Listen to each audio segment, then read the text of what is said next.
More coffee, Mike. Hmm? Now, I must be off. I'm in court. Good God. Hmm? They've released her identity. That woman who was murdered yesterday. Yeah, listen to this. It's Tim Oxley's daughter. Who? The minister, Ros. Oh, him. Well, she had to be related to someone. You don't get it, do you? This is going to cause a political storm.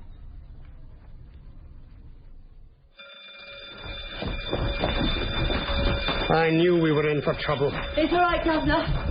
It's another false alarm. It's that murder. It's made them jumpy. Oh, my guess will be something nearer home. No, think about it, Anne.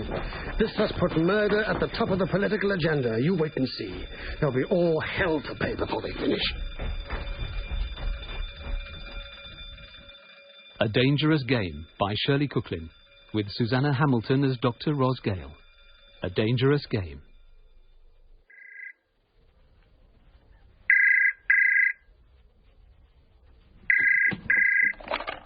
Yes, Dr. Rosgale speaking. Which newspaper? Suppose you tell me what this is about. Michael Dean Jackson. He's been arrested for the murder of the minister's daughter. And where did you get my name? Now, you listen to me. My name may be on the release document, but I did not recommend Jackson's release. Because, in my view, he was still dangerous. Of course I was overruled. That's obvious, isn't it? Oh, what the hell? Quote me if you must. It's the truth.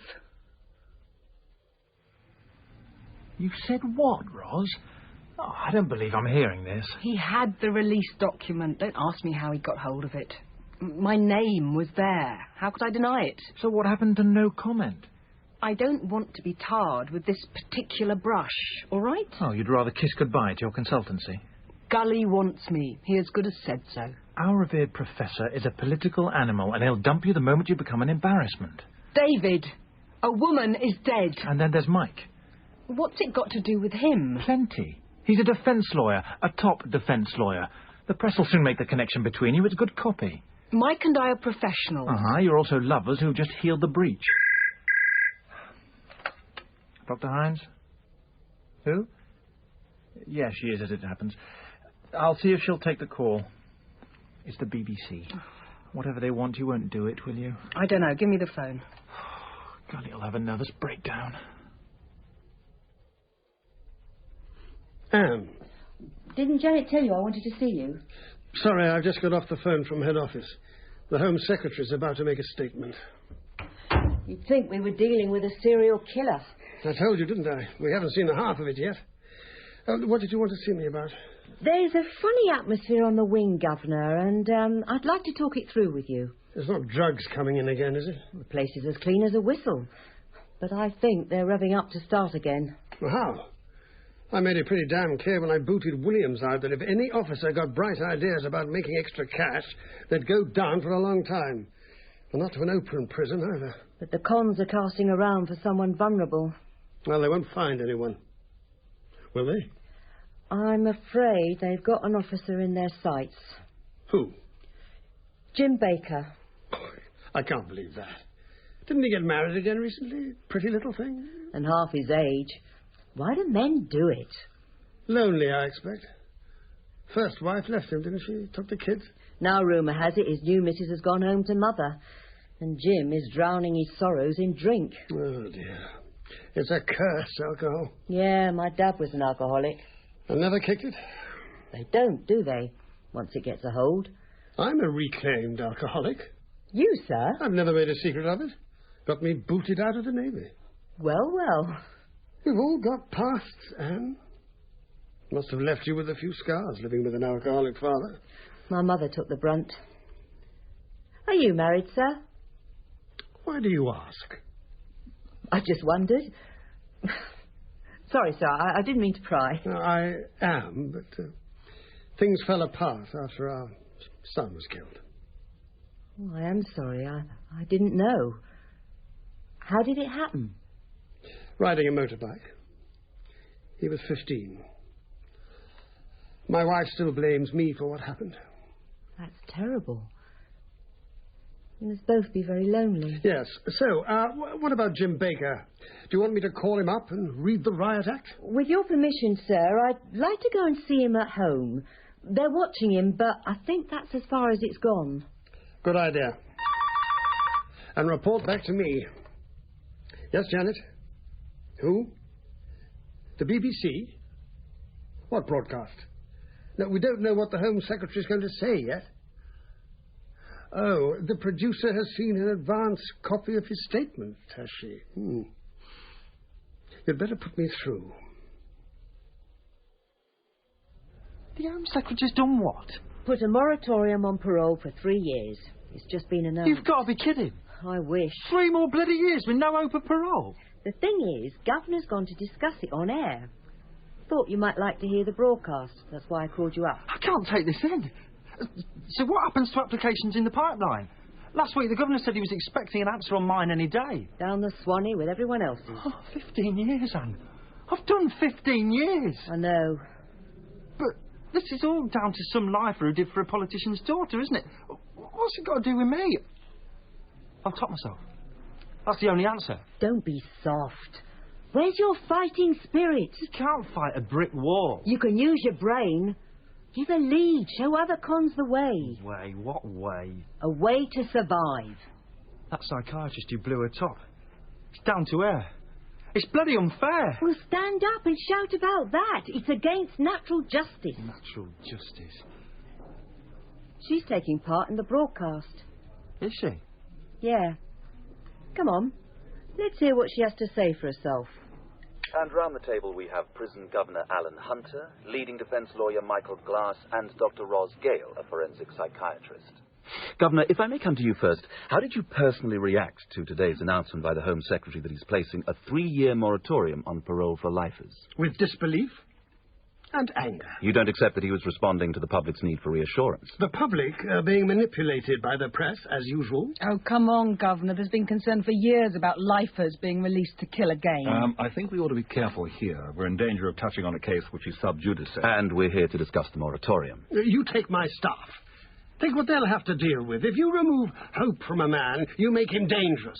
He's got nothing to lose. I think all this moratorium will do is engender violence. There'll be riots, there'll be suicides. The voice of common sense. Thank you, Mr. Glass. Oh, really? Patting one another on the back gets us nowhere. We should be looking to the future. But Mr. Glass has a point, Dr. Gale, surely. In the short term, possibly, but in the long run, it's irrelevant. Irrelevant? Is it really? It suits your book to say that, Dr. Gale, doesn't it? Because it was your rash statement to the press that tipped the Home Secretary overboard. No, I don't think Dr. Gale can be blamed for the Home Secretary's knee-jerk reaction here. I bet her colleagues blame her for dropping him in the shit. Dr. Gale, why did you dissociate yourself publicly from your colleagues? I thought it was time to question the system. Personally, I welcome the moratorium. In my view, the parole board should go anyway. Well, you don't mess about, do you?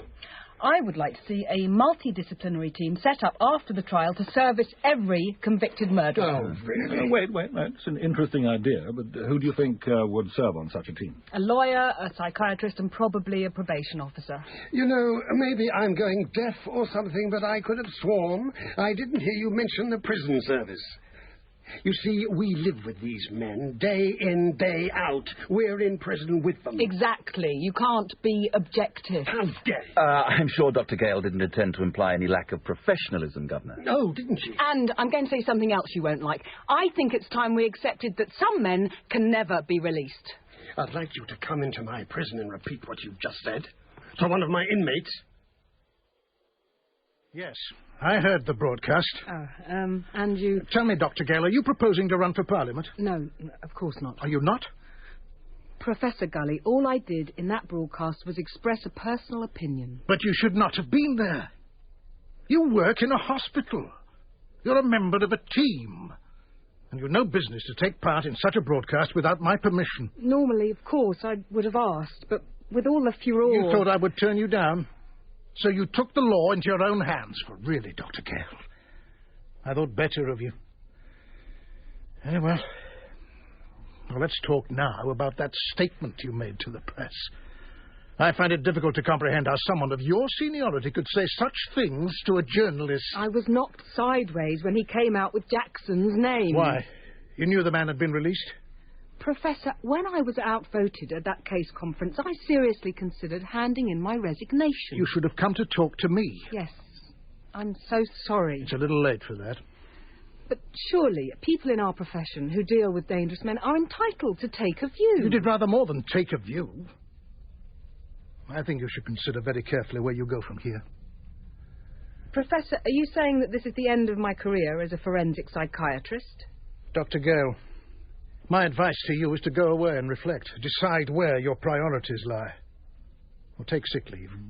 Go abroad. Disappear for a while. But for heaven's sake, keep your head down. I'll be here when you're ready to talk seriously.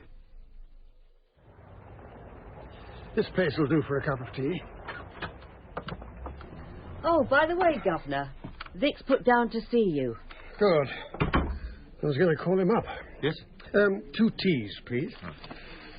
How was he? All over the place, till I gave him a kick in the pants. But the broadcast livened him up. I'm glad someone enjoyed it. Yeah? Oh, our teas. Thanks. Let's go and sit down. You didn't think much of it. Waste of time. And as for that woman, words fail me. Now, how did you get on with Jim Baker? Flat was a tip. Dirty dishes all over the place. Is he ill? Soon will be if he doesn't buck up his ideas. Did you find out what the trouble is? What it comes down to is that his wife is expecting and doesn't want to bring up a baby in the shadow of a prison. So why did she marry him? Mother-in-law is behind it. She's been on at her to get Jim to leave the service and buy into the family pub up north. And what does Jim want? He's in debt up to his ears. Prison bookie, I suppose. And the child support agency. He doesn't know which way to turn. I could arrange for him to see a debt counsellor. But, Governor, right now, all he cares about is getting his wife back.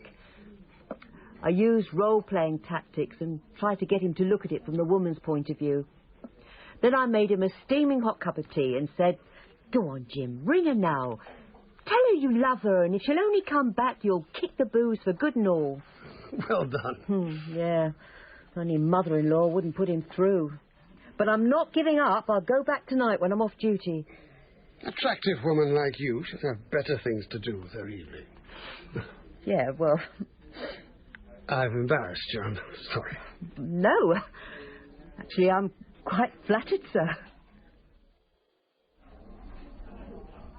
Well, what did you expect, Roz? It's just hospital politics, isn't it? Yes. I'm trying not to say it. I told you so. But, David, a woman is dead, and no one's going to carry the can. Jackson, maybe? Don't be facetious. Actually, I thought your argument for a new system was rather intriguing. Did you? I did. The governor didn't think so. No, but you were rather provocative. Anyway, how's Mike? He had to rush off afterwards, but he's coming to dinner tomorrow. So, are things all right between you now? I don't know. We're both a bit spiky still. You never really told me what went wrong. I did, David. He had an affair.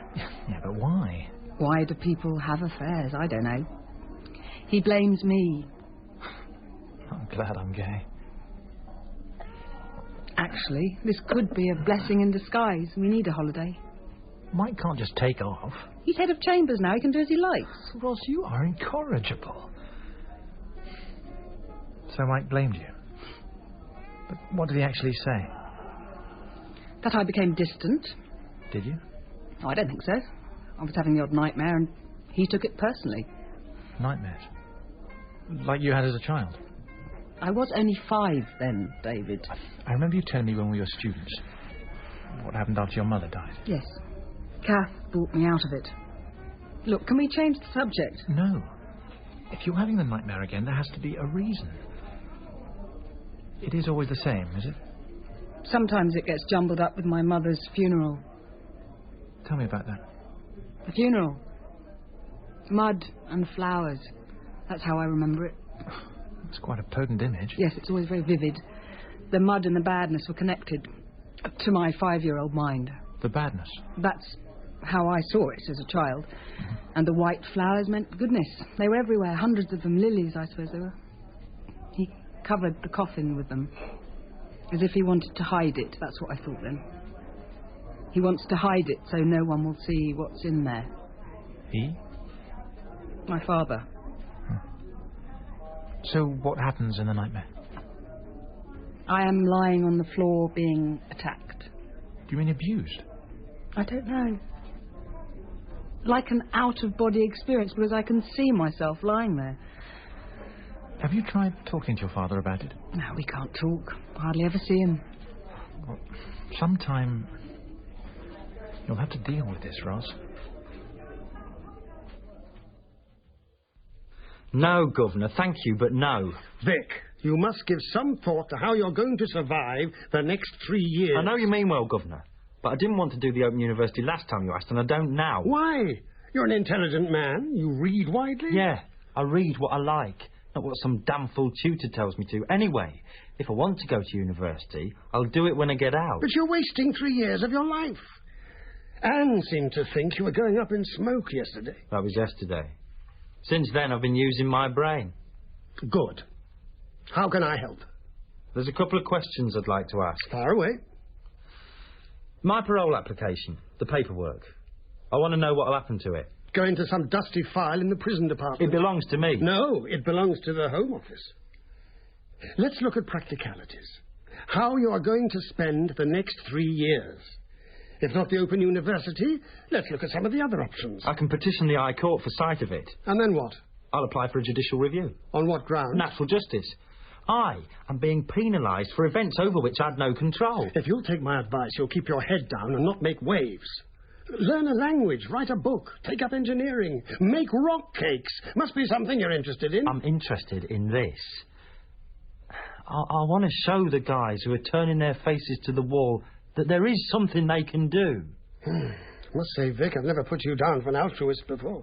And I want her to do a new psychiatric assessment. The last one was crap. Her? That woman. The psychiatrist.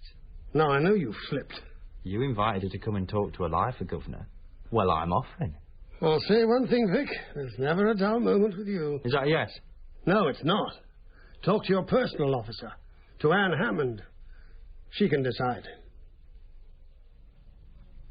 So your guru agrees with me for once. David is a friend.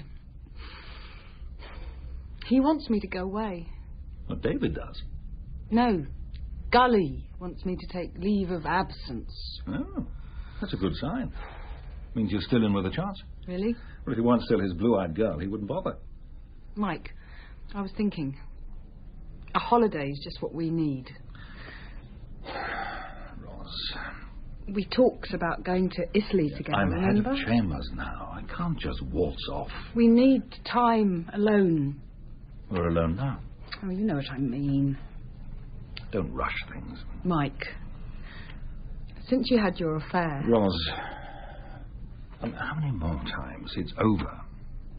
Going away won't solve anything. I mean, the affair, as you call it, was a result of our problems. It wasn't the cause. You're still having those nightmares? Oh, don't let's start on that again. You've got a problem. Face it. Why don't you go and see your father and have it out? It's got nothing to do with my father. How blind can you get?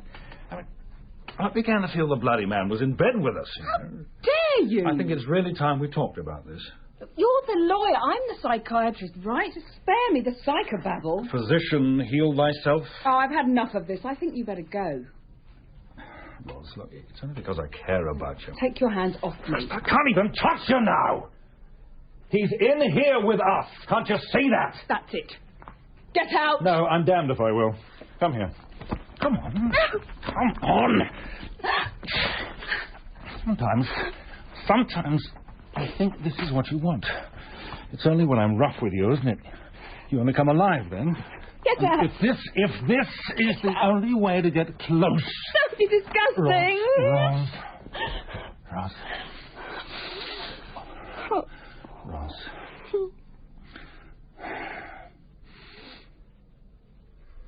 Personally, Governor, I'm for anything that keeps his mind occupied. I'm not so sure. What harm can it do? For a start, we could have a rash of crazy applications. Most of them haven't got the imagination. What's he up to with that psychiatrist? Yes. I'm not sure about that. You've got to admit, Anne, He seems to have a powerful effect on some women. Remember that probation officer? Do I? She had a nervous breakdown. To be fair, she did have personal problems. Which Vic sussed out pretty damn quick. How do we know this woman hasn't got problems? She's quite uptight. It's her job to deal with the likes of Vic. She can take her chances. Well, I leave that decision to you, Anne. I'll see him tonight. I'm on late turn. Find out what his game is. Well, that's quite enough about Vic. He's not the only pebble on the beach. What happened with Jim Baker? I got there to see him disappearing down the road in the direction of the pub. Didn't you follow him? Yes, but a blonde got there first. Well, maybe that's what he needs. A bit of company. She was a con's wife. Yeah, sure. Seen her in the visiting room. Like I said, I'm sure they're up to something. But what could I do? Let me have one more go, sir. All right. But after that, it becomes official. All right, Vic. I don't think you stand a snowball's chance in hell of getting a judicial review. But you got my support for what it's worth. Only what's this with this psychiatrist? Dr. Ross Gale? Yeah. If I didn't know you better, I'd say you were up to something. Got her picture, I see. All right, isn't she? Listen to me, Vic Boyd. This woman is not some naive young probation officer. That was supposed to be a joke. Can't even have a laugh now. Anyway, that woman was totally neurotic. She threw herself at my head. I believe you. Thousands wouldn't. I'd watch your step if I were you. This Dr. Gale eats guys like you for breakfast. Chasing a bit of skirt is the last thing on my mind at the moment. I'm fighting for my life here. So what's the big idea? Well, she's seen as a hardliner. Seen as means you think she isn't. Oh, she's hard, I'm posh spice. And what makes you think she'll take your case? I'll lay odds. I'm not a betting woman. You and the governor are a right prissy pair. He was on about me going on the Open University again. Damn good idea, if you ask me. No, thanks. Yes, sir, no, sir. 3 bags full, sir. Governor couldn't understand why I wasn't interested. That's because he doesn't know you like I do. You reckon? Oh, sure.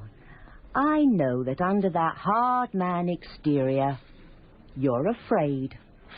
What of? Failure. What the hell are you on about? Your reputation could be at stake. You read too many psychology books. Not half as many as you. But then I get more time, don't I?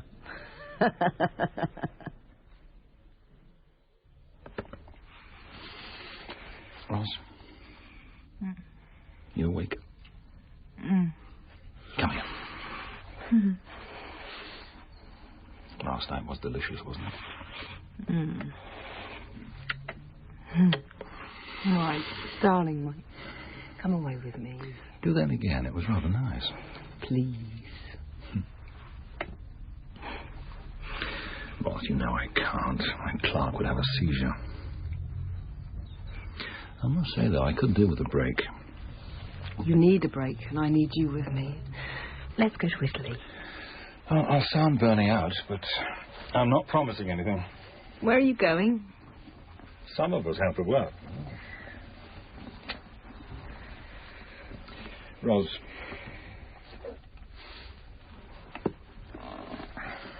It does worry me that we only seem to be able to get close after a row. Aren't you going to answer that? I'm on leave. Not from the telephone. Hello, Ros Gale's phone. Oh, Governor of Amherst Prison here. I wonder if I could have a word with Dr. Gale. 1 moment. It's that governor for you. What? Are you going to take it? Good morning, Governor. Ah, Dr. Gale. Don't go. I'll make breakfast. No, I'll ring you later. Yes, Governor. I'd like to apologise. I'm afraid I got rather heated yesterday. We all did. It's a serious subject. Well, that's very gracious of you. Well, with that out of the way, I have a favour to ask. Oh? I've got a man who's done 15 years, a lifer. The moratorium has hit him very hard. He'd like to talk to you. To me? Why? He's an intelligent man, and he wants to apply for a judicial review know what the point is. Yes, but what has this to do with me? He wants you to do a new psychiatric report. Oh, good grief. Yes, that's what I said at first, but give him a hearing, would you? Half an hour, Dr. Gale, with, of course, no commitment on your part. Jim was in the shower when I got there. Came out looking like a drowned seal. God knows what happened to him last night. But while I was in the kitchen making tea, she rang. The wife? Yes. It all got very lovey-dovey. Apparently she was furious the Mum hadn't told her about Jim's call. Anyway, they made it up and she's on her way home. Then we're out of the woods. I don't know. I'm still not happy about last night. What time is that psychiatrist coming? Any minute. I'm surprised she agreed. What's in it for her, I wonder? Maybe she wants to show how reasonable she is. Yes, Janet? She's arrived, has she? No, that's all right. Principal Officer Hammond will collect her.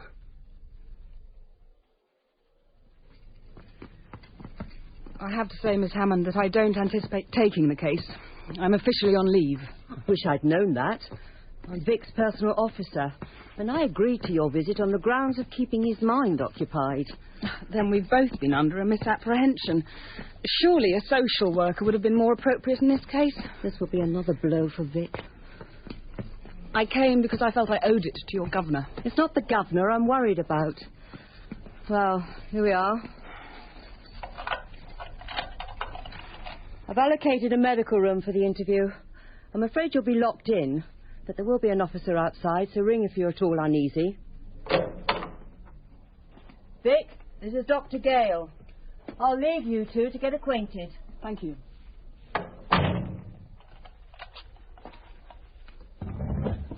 I was surprised when you asked to see me, Mr. Boyd. Vic, please. Were you? Why? I should have thought that was obvious. Oh, I don't know. I look at things laterally. I think you do too. Really? Well, at the moment, you're seen as a hard-liner, which will help me if you decide there's merit in my case. But you're also someone with fresh ideas. You're challenging the system, and that's what I want to do. How? It's against natural justice that I should be denied my parole because of what some other man did. Even so, I doubt if anything I might say will invite the Home Secretary to make an exception in your case. I'm not doing this for him to make an exception, but to demonstrate that we're not just pieces of meat. It's a way to survive, to not just be a number. It's given me a reason to keep going. You know, I heard you in that broadcast. Did you? Yes. I got the feeling that you had a personal axe to grind. Really? That some man had harmed you and you've never got over it. You still carry it round with you. Mr. Boyd, I don't know if I'm going to take your case, but we really should get on. I usually start by getting my subject to tell me his story. Subject? Can't we dispense with the jargon? I'm a human being. Of course. Look. Take your time. Start anywhere. Whatever comes into your mind. Where were you born? The Midlands. My father was a miner until he got made redundant.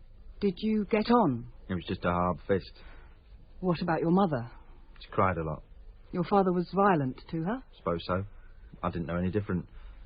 Until that last day... Tell me about it. He was drunk, as usual. He hit her, and she went down like a stone. He started to curse and began to kick her. It went on and on. The sound hurt my ears, and she didn't move. I knew she was dead, but he still went on. How old were you? I was 4, nearly 5. Well, that touched a nerve. Are you telling me your father killed your mother? Well, it depends where you're looking from. They called it an accident. But you're saying it wasn't. I was a kid. It's what I saw. Were you very attached to your mother? Were you? I beg your pardon. Oh, of course I'm breaking the rules, aren't I? You can say anything you like, but I must sit here and be passive. Well, I've played that game for 15 years. If you can't allow me the space to react off what you're giving out, then you might as well push off.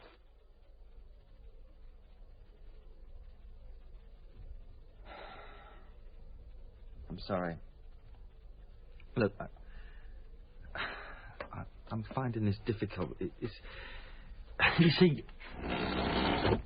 I'm a bit psychic, if you like, and my vibes are telling me that something happened to you when you were about the same age.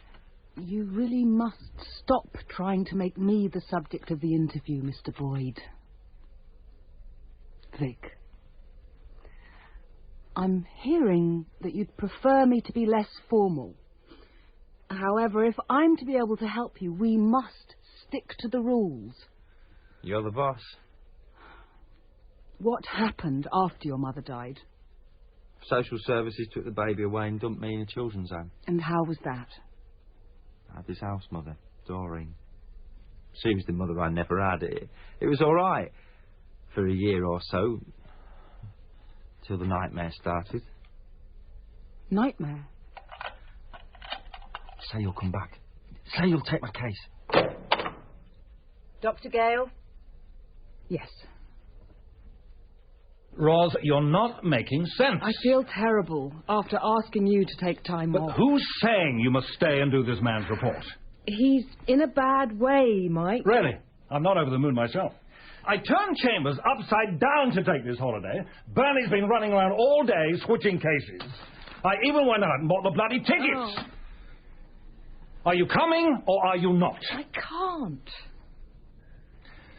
I just hope you know what you're doing. Mike, please, don't go like this. Can't we talk? You want to talk now. Thanks, but no thanks. I might send you a postcard, but don't hold your breath.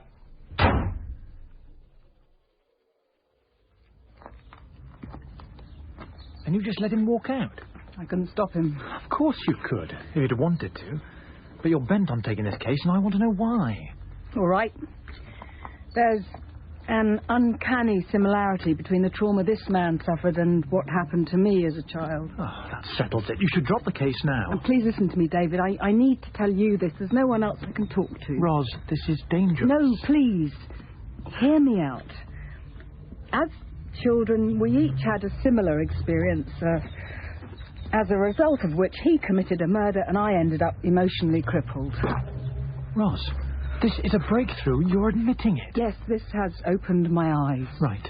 You need help. Look, I'll sort out a good analyst if you like, But don't go on with this case. From what you told me, he's already sensed the symbiosis between you. That gives him power over you. Psychopaths have very acute antennae. He's done 15 years and he'll fall apart if something isn't done to help him. Right. But who says it should be you? Well, half an hour be sufficient, Dr. Gale. We've got problems on the wing today. Yes, fine. How do you find Vic? It's a strange story. What do you expect? He's been locked up for 15 years. I get the feeling you don't think much of psychiatrists. I'm not sure they belong in a prison.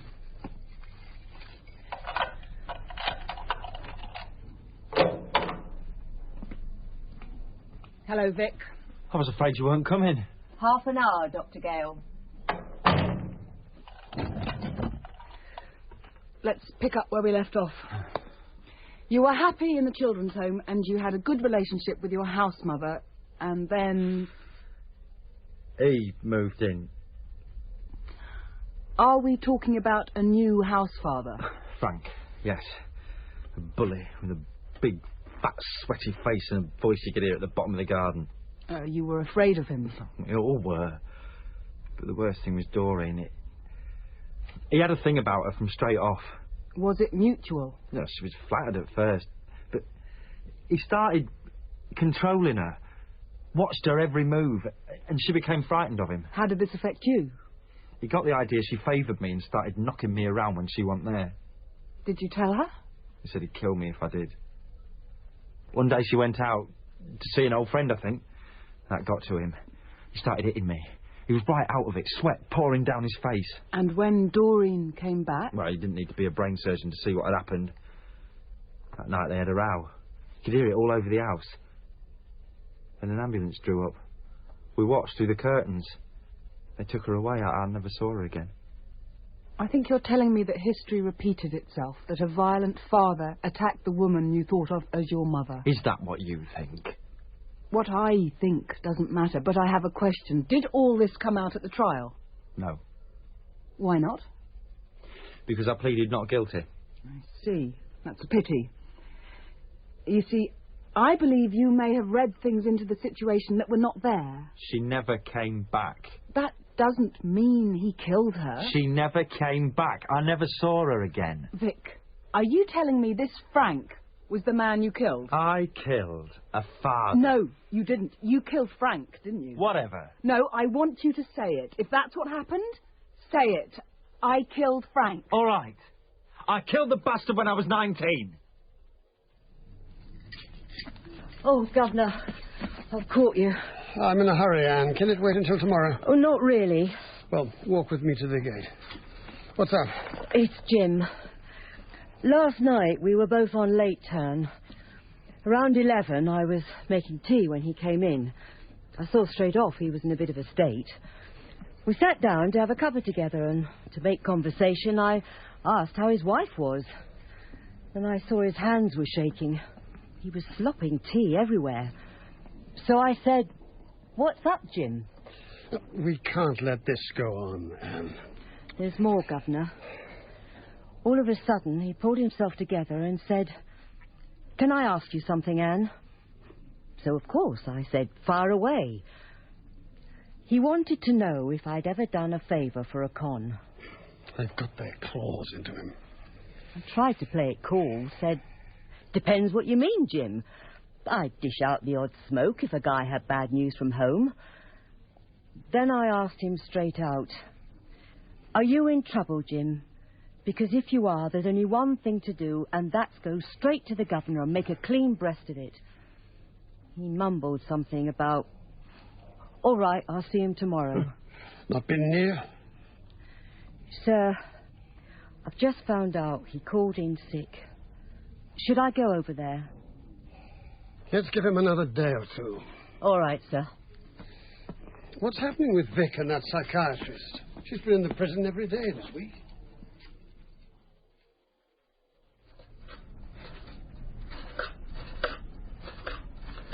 Can I do anything to help, David? You can pour us both another glass of wine. My hands are all sticky from the fish. I love the smell of garlic. It reminds me of nights out in the Med.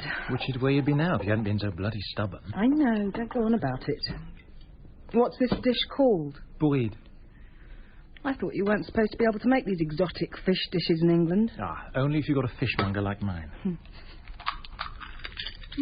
Is that mayonnaise? No, you ignoramus, it's aioli. The whole point of the dish, stiff with garlic. I'm working up quite an appetite. Well, help yourself to the dips. Shouldn't you be tying this case up, Ros? Yep, I'm taking the draft report along in the morning. But, David, it's a fascinating case. I'll take your word for it. No, I want to tell you about it. You see, he pleaded not guilty at his trial. Didn't want to do a lot of bird, I suppose.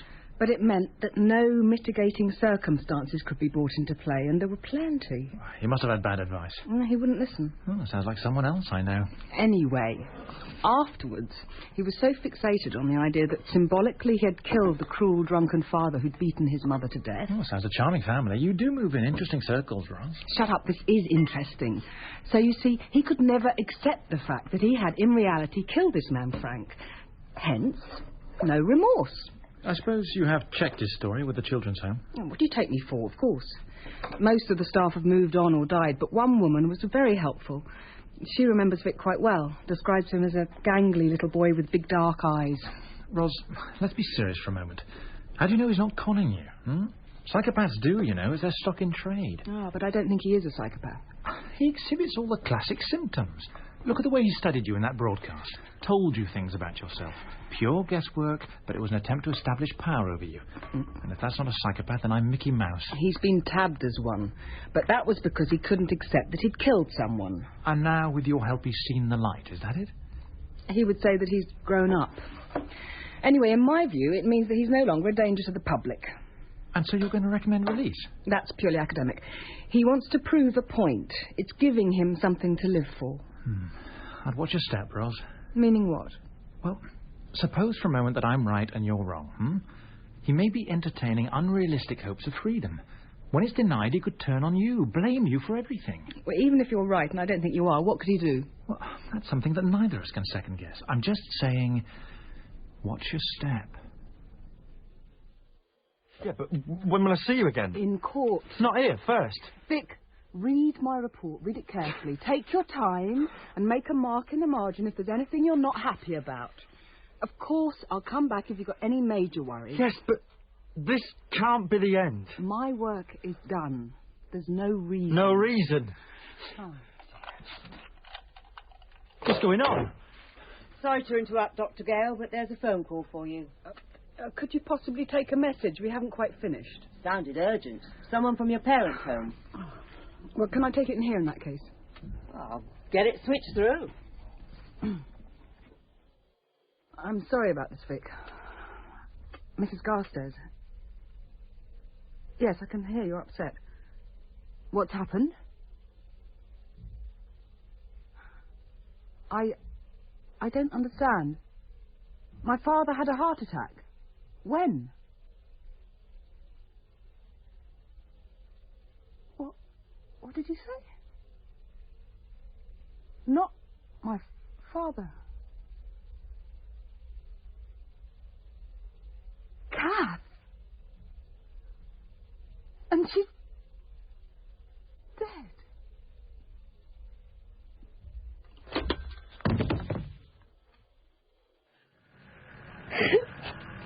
I feel so helpless. I just wish there was something I could do. I just can't believe it. No, I can't either. Please, let me come with you.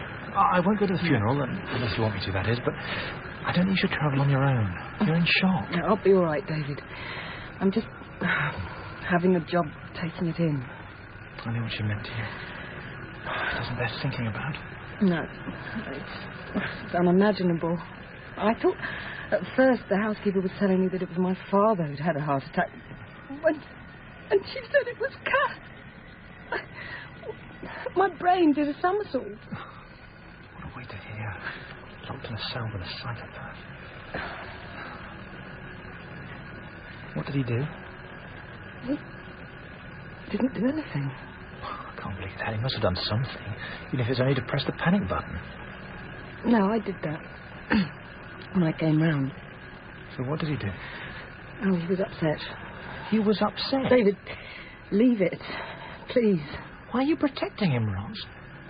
If you won't say it, then I will. When you came round, he was holding you, Roz, wasn't he?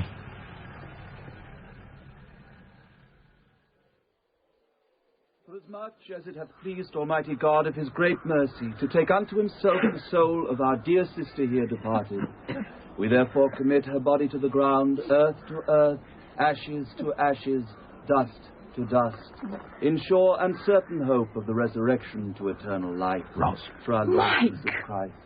Why aren't you in Italy? David rang me. Thank you. Oh, thank you. Roz. Dearest Roz. I don't deserve this. I've been such a fool. Not now. Have you got your car here? Yes. Please, will you drive me back? Of course. I mean, now. Now? You're not going back to the house? No. I'll explain later. So you fainted while you were alone in the cell with Boyd? Yes. His case for judicial review has come to our chambers. Oh. Look, shall I stop? It'll be easy to talk. Please. And whatever possessed the prison to put through a personal call while you were with an inmate? I asked them to. Mike, I owe you an apology. Do you? My father. The nightmare. I know what it means now. Well, that's good news. Very good. The shock of Kath's death shunted something in my brain. You see, I know now that it was not me lying on the floor. It was my mother. Your mother? Yes. He raped her. Your father? I heard a noise and came out onto the landing. He was beating her to death. Roz, this can't be true. But it is. You've got to believe me. Roz, darling, you may well have had some sort of a brainstorm. That happens in shock. This is not the moment to talk about it. It doesn't mean that it really happened. But it did. Look, I've been working with this man who saw his father kill his mother. That and the shock of Kath's death made the final piece of the jigsaw fall into place. You're telling me seriously that your father killed your mother in front of you? Yes. I came out of my bedroom onto the landing and saw him. It explains why he'd hated me all these years. He was afraid that one day I'd remember and blow the whistle on him. Well, why wasn't he arrested? You're asking me something I don't know. There were whispers about an intruder, but I didn't know what it meant. I think you've had a false memory syndrome. You should know more about that than I do. No, Mike, you must believe me. Look, my father was the local doctor. Hugely respected, and forensics were not what they are now. I suppose they believed him. He's clever. That's all I can tell you. And it happened 25 years ago. You're going to the police? What's the point? You saw him. He's a broken man. I'm having a job taking this in. I think we better leave it for now. What I do want to know is what Boyd did when you passed out. Nothing. Nothing. Where was he standing? He touched you, didn't he? Well, that settles it. He was trying to comfort me. No, that settles it. You must not see him again. But I must tell really? him. Why? To explain. Explain what? That he's not to blame. No. Give your report to us and we'll do the rest. You don't even need to go to court. I can't do that to him. I give up.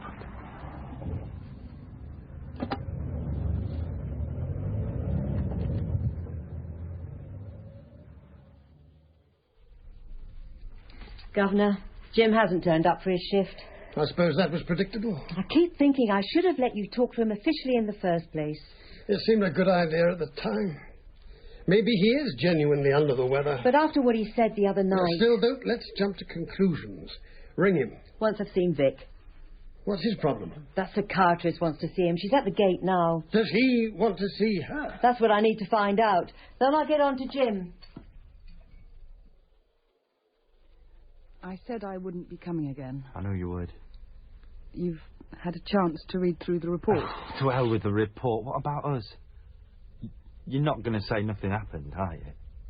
No, of course not. That's what I came to talk about. Tell me about the funeral. Vic, you and I got in a tangle for which I take full responsibility, but my private concerns have nothing to do with the work we do in this room. Work? You're talking jargon again. When I took that phone call, I was in shock. I know what happened. I was there. Don't treat me like a child. Let me try to explain. There's nothing to explain. There was empathy between us from the moment we met. You know that as well as I do. Please, you must listen to what I have to say. I checked with the operator. His phone is off the hook. You better get round there. I'm worried, Governor. Yes, so am I. Get over there and ring me straight away. Could you arrange cover on the wing for me? Now, I'll cover myself till you get back. Thanks. Would you like me to send someone with you? No. We don't want to panic him. All right. Have it your own way. I imagined it. That's not what I'm saying, Vic. I'm saying there was confusion for us both. I'm saying it wasn't what you thought. Amazing, isn't it? How you can see into my mind, but when I sense something, I've got it all wrong. Vic, we both came to this relationship with good intentions. Things became confused when I was under stress. I accept full responsibility for that. All right. It didn't happen. I made a mistake. No. I'm the one who made a mistake. Whatever. If there's ever anything I can do... Yeah. There is, as it happens. Yes? My niece is in trouble. She's only a kid. What exactly do you want me to do? Nothing much. Thing is, she needs money. Needs it urgently. How much? Oh, don't worry. I'm not asking you to give out. I've got plenty of money, loads. I'll send it to you through the post. All you have to do is deliver it. The door was open. I walked straight in. He was hanging from the banisters.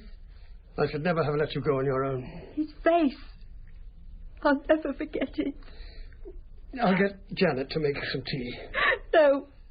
I don't want to see anyone. Not yet. I should have had him in, spoken to him. No. I should have done something after I saw him with that con's wife. I'll never forgive myself. You did what you could. I'd better get on to the police. I suppose I shouldn't have taken these photos away, but I thought you ought to see them.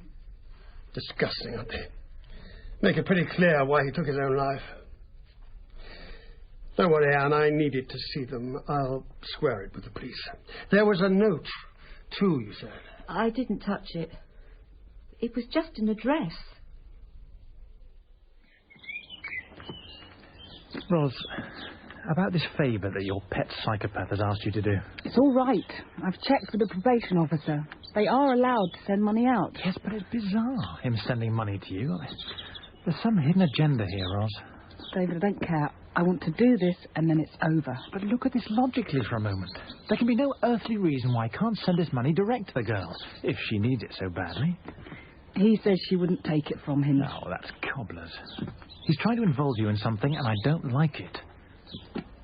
I suppose you wouldn't come with me. Let's see if the money arrives. 10 to 1, it's a wind-up. I'm afraid not, David. It came in this morning's post. Anne, just the person I wanted to see. Have you had lunch yet? I'm not hungry, sir. I'm just having a coffee. Oh, I'll join you. Sure you wouldn't like a sandwich? No, thanks. Wait till you hear what I've got to tell you. I can't think of anything except Jim. Funeral is tomorrow. Yes, I know. But he died doing his duty, Anne. The address he left was the drop-off address. Good. We'll get them for this, I promise you. Now listen to this. The police have been keeping the house under surveillance. And guess who dropped into the net not 2 hours ago? Why do you suppose Gully summoned us? Well, I had a feeling we were being watched. So did you. That's why you panicked. I thought I saw someone watching behind the net, so I suddenly wanted to be out of there. I never wanted to be there in the first place. Come on, let's get this over with. Come. Well, this is a pretty kettle of fish, Dr. Gale. What I can't forgive is you dragging Dr. Hines into this. Into what, Professor Gully? I don't know what this is all about. And for the record, Dr. Gale hasn't dragged me into anything, Professor. Anything I've done has been of my own free will. But, we're not aware of having done anything wrong. Your loyalty does you more credit than your common sense. Dr. Hines, I've had a call from the police. Police? Yes, Dr. Gale. Did you or did you not receive a large sum of money from a prisoner and deliver it to a certain address? Yes. And you still profess not to know what this is about? But it is allowed, sir. What is allowed? For a prisoner to send money out. You went to the house of a known drug dealer. What? A house the police had under surveillance. Oh, I knew it was a trap. You don't seem to realize how serious this is. Were it not for the fact that you didn't hand the money over, at which I'm told a packet of drugs would have been thrust into your hand, you would now be facing a criminal prosecution. You know what they say, Roz? When you fall into a hole, stop digging. I was wrong, okay? Look, Vic's report. What about it? I recommended release. And I'm sure that was your balanced professional judgment. You are infuriating sometimes, Mike. I want to withdraw it. You can't. Why not? It's not yours anymore, it's his. And as we're handling it, I shouldn't even be discussing it with you. His lawyer? No, Roz. Then I shall attend court and ask to make a statement. If you do, he'll make a scene, and the press will hang you out to dry.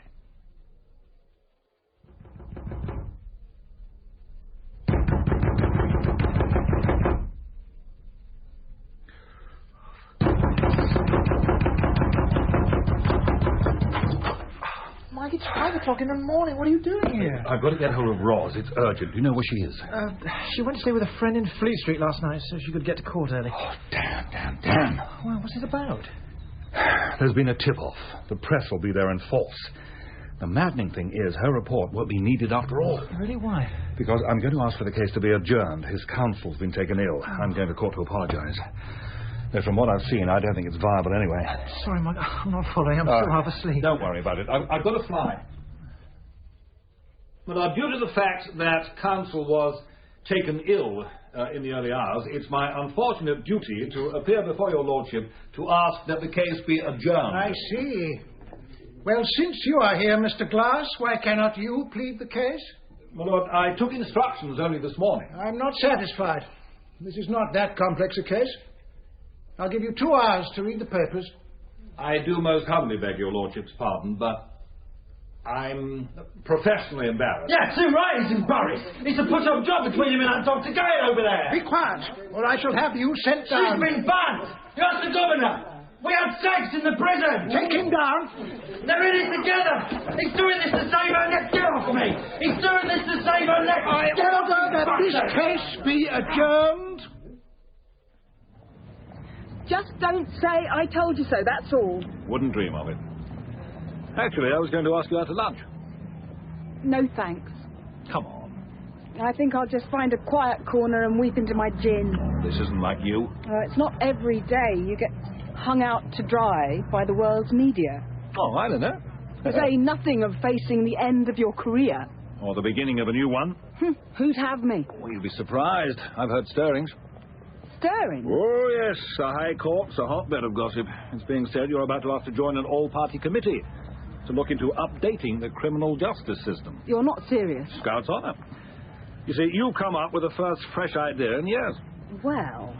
So, maybe lunch is not out of the question after all? You're a good friend, Mike. Do you know that? Is that all I am? What do you want to be? Well, I was thinking sort of, what about an oyster bar?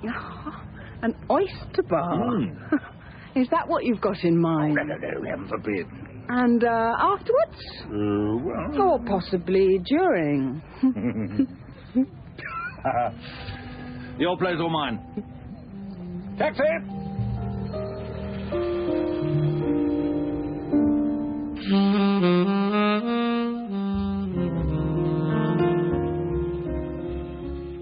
In A Dangerous Game by Shirley Cooklin, Dr. Ros Gale was played by Susanna Hamilton and Mike Glass by Ray Lonnan. Dr. David Hines, Roger May, Alan Hunter, Terence Edmund, Anne Hammond, Karen Ford, Vic Boyd, David Thorpe, Professor Gully, Geoffrey Whitehead, and Simon Hall and the Minister, Andrew Wincott. A Dangerous Game was directed by Ned Shyae.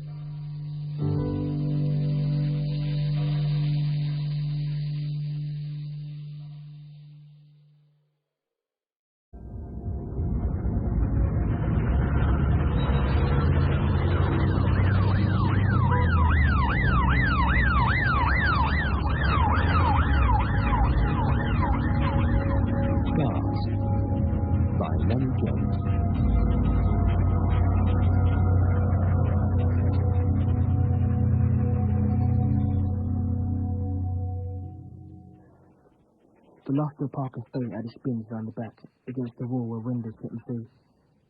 No one wants to look down on what's been thrown away. They must have thought that when they put the bins there. Put the rubbish there and it won't offend. Be forgotten. You throw something away, you'd only be reminded of it, dear. But if you climb up onto the tallest dumpsters, balance yourself on your tiptoes, you can just make it out. It always made me laugh. If I needed to, I'd go there, tiptoeing on the debris, and I'd laugh. Maybe 30 feet from the ground in tiny letters scratched into the brick, it says, Big John was here. Just that, Big John was here. It was a laugh I loved. Like he, Big John. Like he'd put it there, private, just for me. Like he knew I didn't have many and he left one just for me. That's the best to laugh at. And I did. I went there for one last laugh before I left. Before I walked my way up here.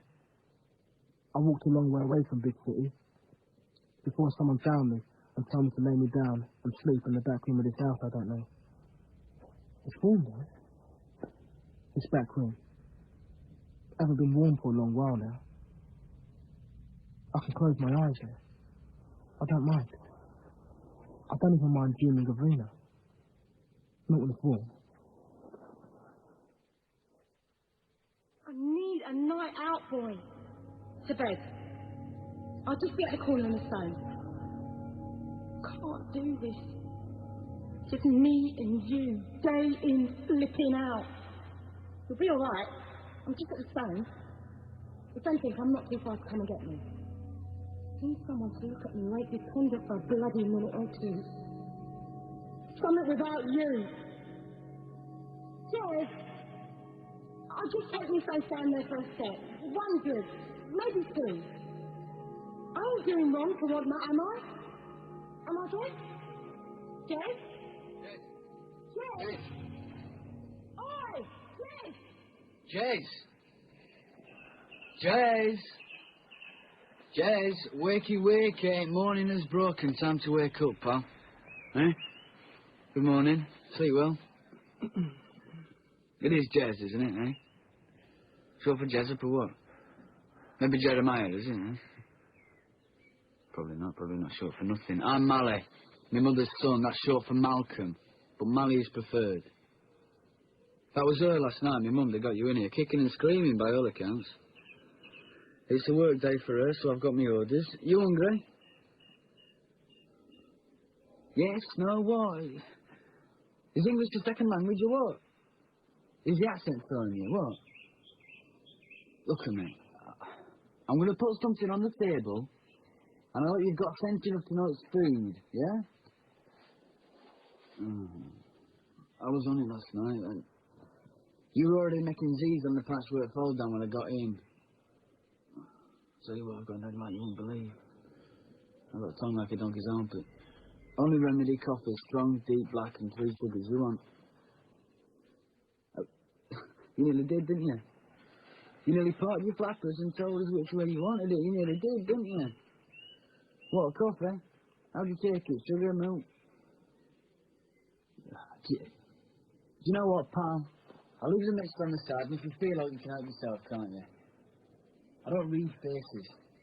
And I only know the swear words in sign language, so when you're ready to shake yourself out of that sleeping bag, it'll be second on the left down this passage, alright? I don't know. Mally did he say he was called? I never met him. Last night's broken. Everything before I slept in the room was in bits and pieces. Can't make sense of him. Can't make a memory. I closed my eyes and dreamt of Rena. Opened them and he was talking. What I shut my eyes after last night or woke up to? I don't know. It isn't the same as ours. It isn't. But it looks like it. Oi! My mum's left a note. Mr. Jez, no surname. Don't know where he's come from. Don't know where he's going. And it seems though you haven't said a thing, but to say your first name, ask for... What is it, Selma? Ask for Selma, and tell all gathered at the Beatwell Street police station to go forth and multiply. Hip hoo-ha for the beaty pigsty. I bet they love you down there. You're a right man of mystery, aren't you? Eh? No one knows naught about you. You've turned up from nowhere, said nothing. You smell. You be the talk of the town. Just so you know, you doesn't seem to have eaten, so he'll be up for something in the morning. Do the honours, Malcolm, and be gentle with him. He seems very tender. So, gentle it is then.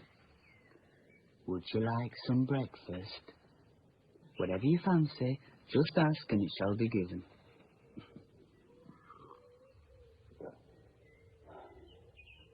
Listen, Ishwan. My mum's the whatever social worker, not me. I'm shit at tender. This is as close as I get. I don't know which way is up with you deadheads. Oh, not deadheads. Sorry about that. You lot that have needs. Special ones, right? Anyway, that's what my mum does. I've just got a list. Feed you, get you washed, generally make you feel welcome in that order. If you want to do that without talking to me, fine. I won't take it personally, and I promise I won't give a toss. What? What are you looking at? What? You want a coffee? Is that what you're after? Here. Have that one. I'm cured. If it ain't as you have it, I apologise. I've come in the bathroom, so you're all right. Out the door, upstairs, second on your left. As if you're going into the kitchen, but upstairs. Toilet's first on your left. So, guess what?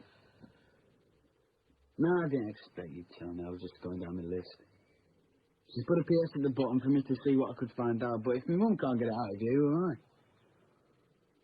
I'll tell her to go then, you know.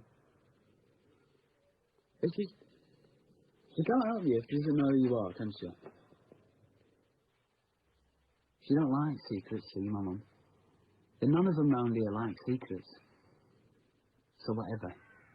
You'll have to answer for it. Whatever you're running from, whether you're a nutter, a thief, or someone just left you in a basket, my mum will find that note. Do you hear what I'm telling you? How about getting up, Jez, mate? Eh? Get yourself washed. I weren't joking, there's a bite in the air that isn't coming off my Calvin-scented bud. Open second on the left, Stig, when you're ready. Are you talking to me? Am I? Yeah.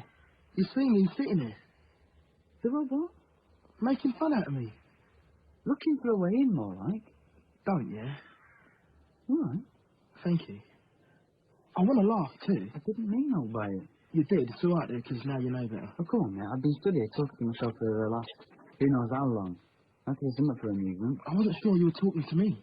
You what? That you could see me. You'd be a bit hard to me. I'm not going to turn myself off. When you what? Turn myself off.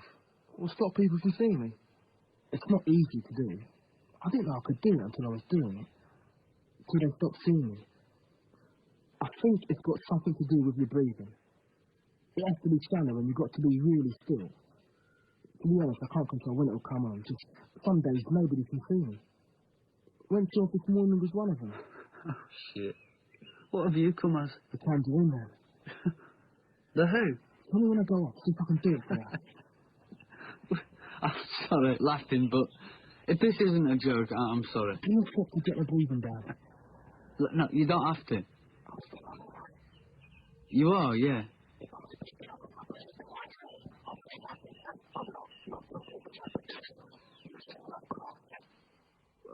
If it helps, yeah, whatever.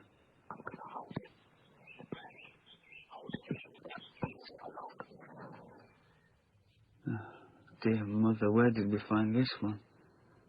Are you safe? No, I can't do it. It's because you've already seen me. At the houses. Sorry? At the houses. Am I safe? At the house. Try to be safe inside. Inside the house? Safe and sound. I think maybe I should give me mum a bell. I can't hear the traffic. No hum. Where's the sleep in London hum? Is that where you're from? Oh, hello, yes, it's Mally. Is my mum there? Well, can she give us a call soon as, please? Cheers. How'd you get up here? Walking. Give over. From London? 1 foot. 1 foot. 1 foot.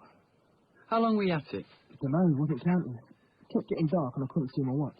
You've not got a watch? I couldn't see it anyway. I stopped hearing the traffic 2-3 days ago. Didn't hear it last night. No hum, no blowing to sleep by. It was my lullaby. It used to rock me to sleep. Felt like it was talking to me. Telling when she was happy, tired, angry. But it was like this, I was the only one she could speak to. London. She never shut up. Even if I could talk over to hear myself think. I could shout at her to shut up, halfway through saying nothing. But she wouldn't. She just get louder like she was arguing back and she'd stop the hum and roar at me, shake me. Didn't like being told that, to shut up. But here, it's very quiet here though. Can't hear it from here. London from here. Not last night. Very dark. No hum. So I just kept walking. Still walking. 1 foot. 1 foot. 1 foot. Till the lights stopped me. All of a sudden there were lights. Voices. Laughing. Shouting. All like this bigger chit-chat. Big voices. Older, keeping order. Faces. Younger than they were made up to be. Bodies in shirts and jumpers bought for best. Running.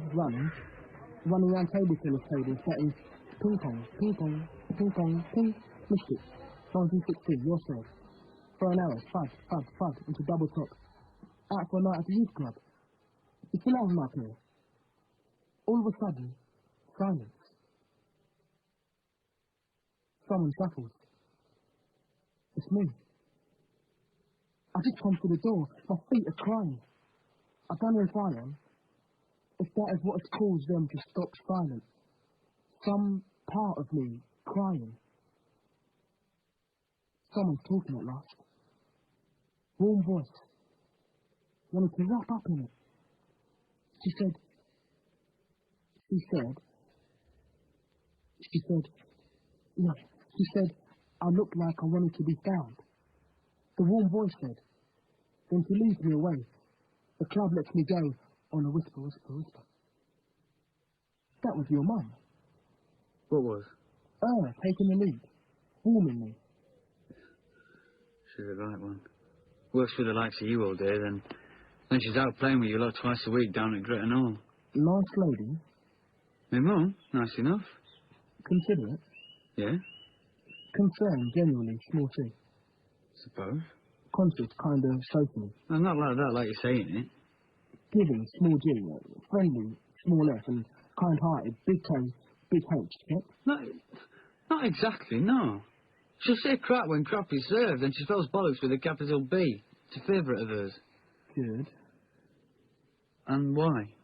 Because I've wet all over the ceiling with a sleeping bag and I wanted to know how loud it's got. You what? I'm sorry. You've pissed yourself? I have, yeah. You filthy sod. Sod! You've sat there, how long? Playing funny and half talking, and all this time did I not say I could smell you? 1 orange juice worth. She gave it to me last night. Middle cushion, not much. Sleeping bag, not most. Gerald, that's my bag! Sod. I got that for adventure scouting. That was mine for when family stop over. In the bag, Mally. Auntie Jenna's had 1 or 2 over the top. I toozed up in that bag with Shirley Austin in a tiny tent on a wet field and I chucking it down weak in Nance. Swore I'd never wash her out. Look what you've done and done! Don't shout. Stand up! Shirley's in there somewhere. Yeah, is you tired of funny? No. Well, what do you call it then, the way you're going on? I ain't got a name for it. What do you call it? It's urine, so maybe Yuri. What are you on about? Or maybe Peter. Wee. Peter. Shut up! I said! Peter. What? What did you say? I don't know you from Adam, mate. Not from Adam, but listen. I don't know, maybe I should go carefully. Maybe Mum's right, and you are tender or whatever. But I can't see it. So I'll ask you, and then I'll make you. Get upstairs, put the bag in the wash bucket by the door, wash yourself normal, and do nothing else. Go on. And don't touch the Wolverine beach towel, because it's mine. It washes out. Won't even know I've been in. Promise. Won't you come and take me home? How old are you? 9. Birthday just gone.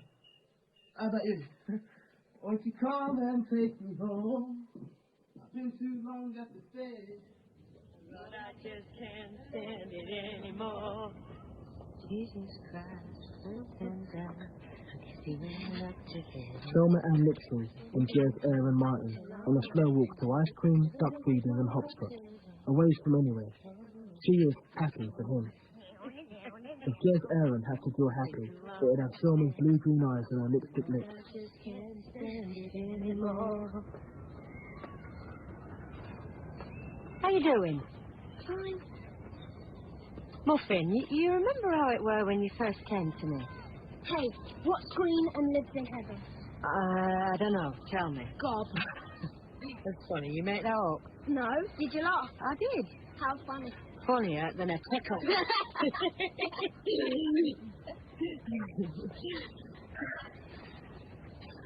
Well, I'm nervous talking to you about this, Muffin.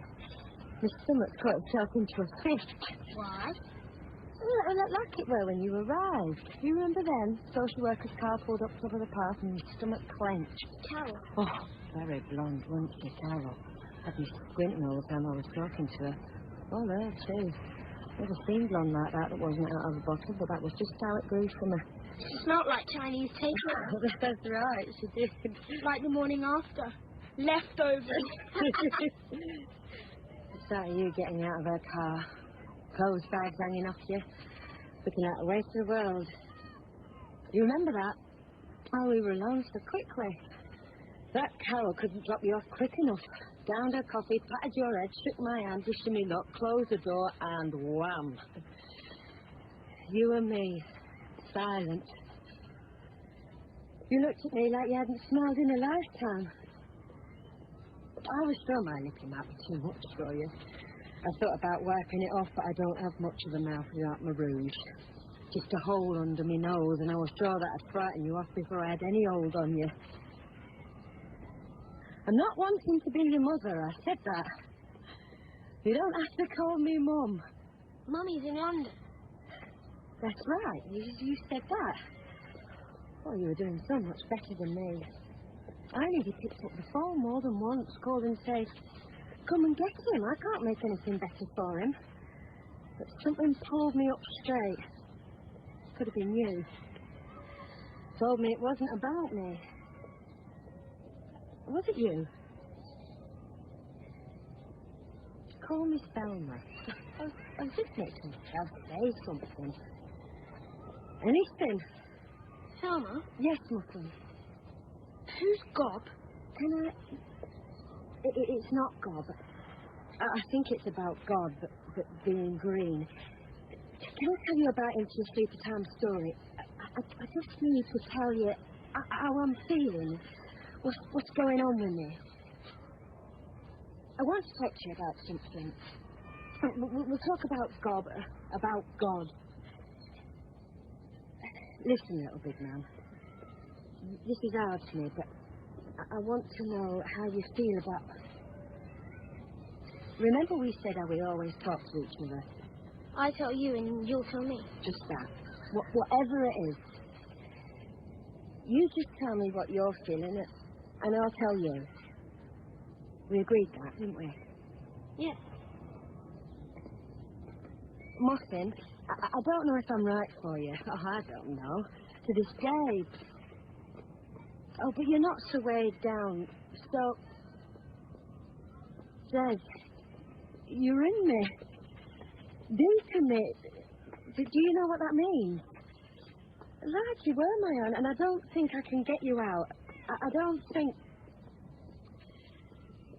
When your mum, when Rena has got herself back together, when the powers that be say it's time, I'm not looking forward to that day, but at some point, they will. They will ask for you back.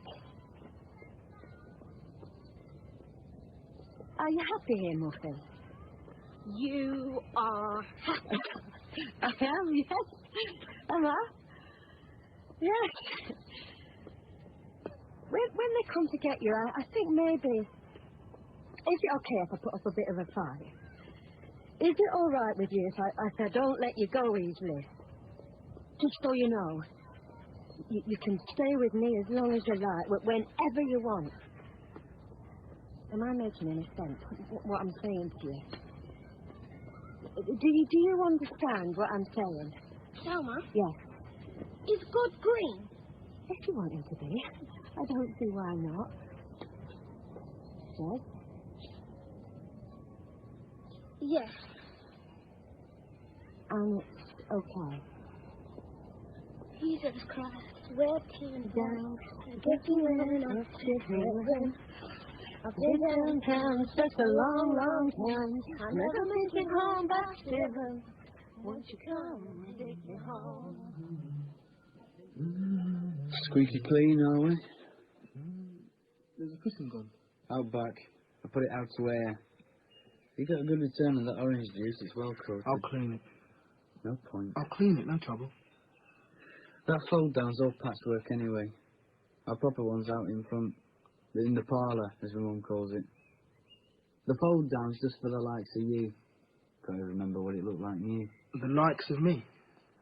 I used to go out and come back with spawn, frog spawn in a jar. Did you ever do that? And I try and grow them into kermits. My mum goes out and comes back with, well, the likes of you. What else should I call you? My name is Jez. So you say, Jez what? Ah. She collects you, like my spawn, my mum does. Amount of times I've come in to find one of you sat there between the armrests. One of me? I'll tell you what, you all love that couch. Go 8 chip bonkers for a lot of you. I'll give you a tour, fella. See that there globule of dried sticky stuff? See that? The contribution of one Gregory Small. Short little munchkin, blind in one eye, and the bottle-arse glasses sorting out the other. Silly sod must have sniffed everything from my mum's roll-on to the watching basket looking for the high. Shame he's not here for that cushion. We had no need for a vacuum and old Greg's were about. Just tell him there were a hit on the floor, and down he'd go, knocked into the carpet. Now look for the burn mark. Courtesy of Jem Jem.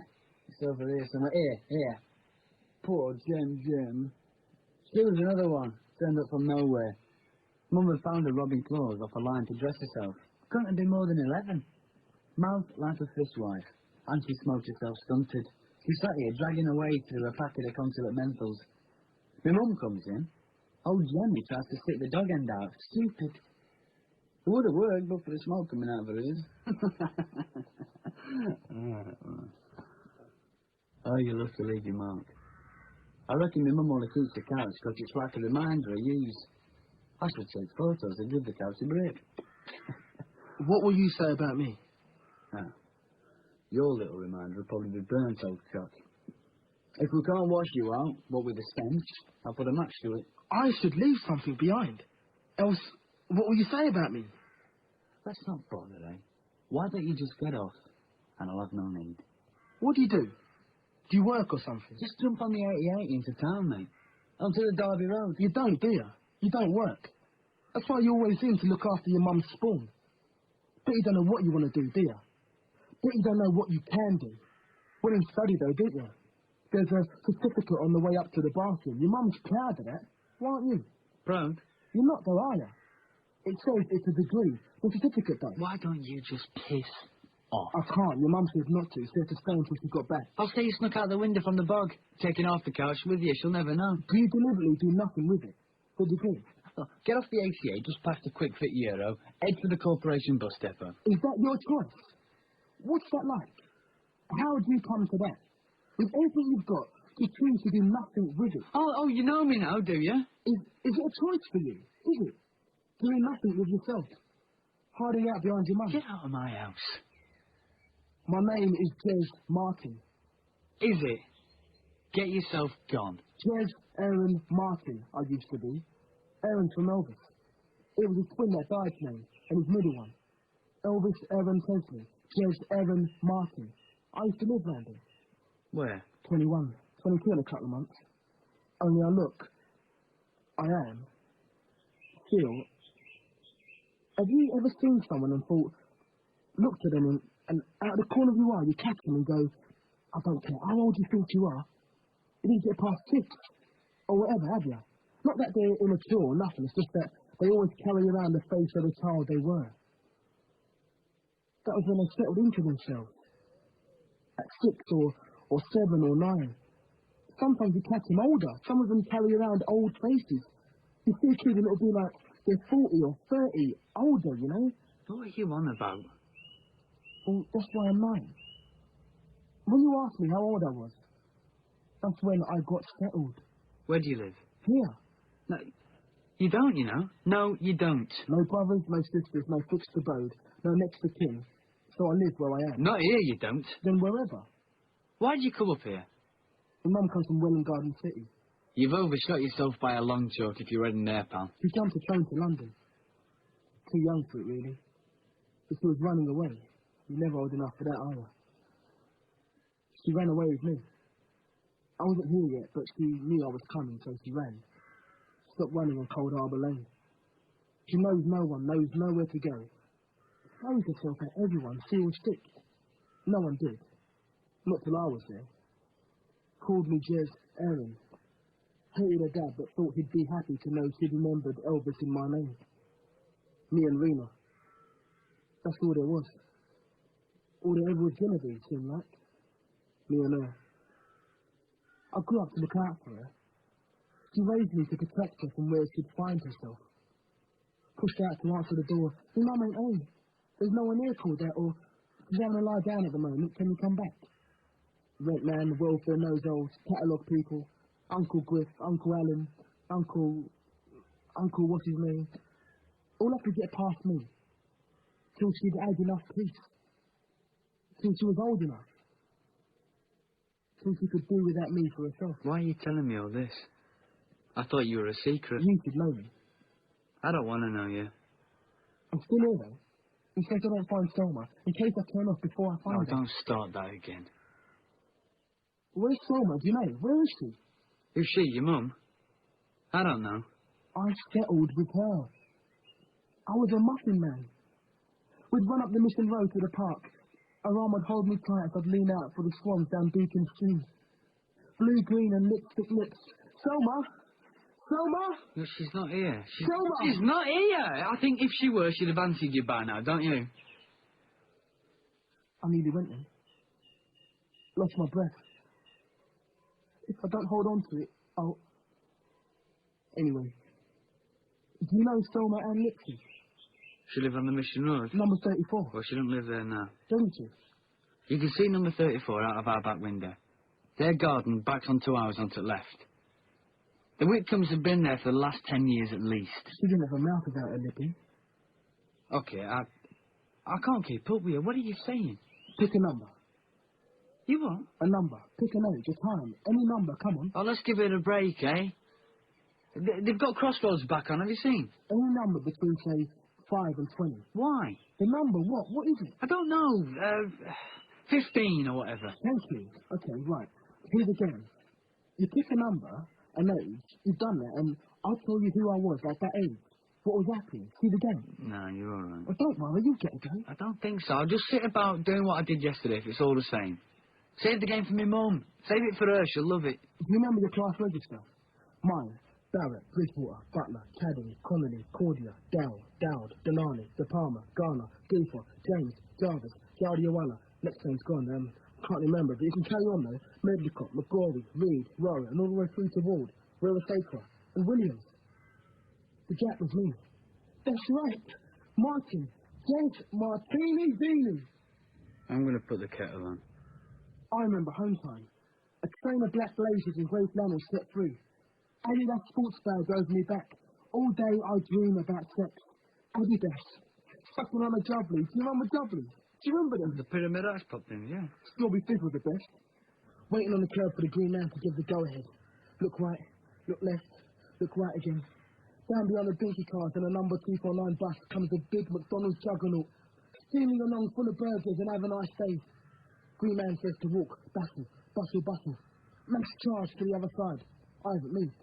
Shout to my walk home mates. Not listening. The green man stands to attention in red. Traffic snakes past, not long now. Judge is on its way. No one knows what's going to happen. What's going on? Some of the boys are jumping the 249 as it slips past me. Want to beat the bundle at the bus stop. Conductor blocks him off, but he knows the game and wants to play. Two get past him, but he pushes more off. 4-2 to him. Here he comes. Judge is coming past me now. Everyone steps back to let her pass. Not me. Hear the blocks, push on and try up. Freewheeling. Past by the front doors, Julius, speak at me. Run! No, not yet. The opposite curve is blocked. All I see is the great white hull and daylight between the wheels. This is it. Go! Run! And I'm doing it! I've done it! I'm under Matthew's master! Front wheels moving, back wheels coming. I could have stayed there going out. Mad as it was, mad as it sounds, I was safe. But for the loop, carefully dripping on my uniform. It wasn't mine, it was, but it was still bad. Back wheels were close now. Wanting me to stay or telling me to leave. Hop, skip, and a run and I'm out. Bit of road, no cars. Lucky. Smile at the jaw-dropped faces and I'm walking home. You did that? Then they say, James Martin. That nutter who runs under trucks. That's right. After Jardiawala. Before Medlicott. Just so they'd have something to put next to your name? Pick another. See the game. Go on, another. No. Yes, please. Yes, please. All right, 9. Tell me why 9. I think I am a muffin man. You do what? I think I am a muffin man. I haven't got a bell. I haven't got the muffin things that muffin people sell. Perhaps I'm a postman. No, I think I'm a tramp. I'm feeling rather funny, and I don't know who I am. I think I'm a traveller, escaping from a bear. I think I'm an elephant, behind another elephant. Behind another elephant, who's nearly there. I've got nothing to say to you. You what? Go home. Go home, bollocks. If I wanted home, do you think I'd be out here begging for some of you? Not tonight. I've got my boy with me. Well, when's he gone again? I'll wait till he sees me, shall I? Green, I think I'm a ticket man who's selling tickets, please. I think I'm a doctor who's visiting the Don't snake. see one of your slugs down a stone. I did! Only she left me on the doormat. It bloody says welcome and all. I remember you said that. Perhaps I'm just a nanny who is walking with a plan. I'm feeling rather funny and I don't know what it is. I'll never forgive you for that. Don't make me like that. Go away. I don't know you no more. Now, go away with yourself. I said go! You're making it nasty around my boy and I don't want it. I don't want you no more. Ever again. I said go! Fine! I'm not a begging man. As they say, there's plenty more fish in the sea. Good! So leave me be! I think I'm a camel who is looking for a camel who is looking for a camel who is looking for its young. So, roundabout and roundabout and roundabout and roundabout and roundabout and roundabout I go. What are you reading? Stupid two-penny man. Made your man speak nasty to him, didn't he?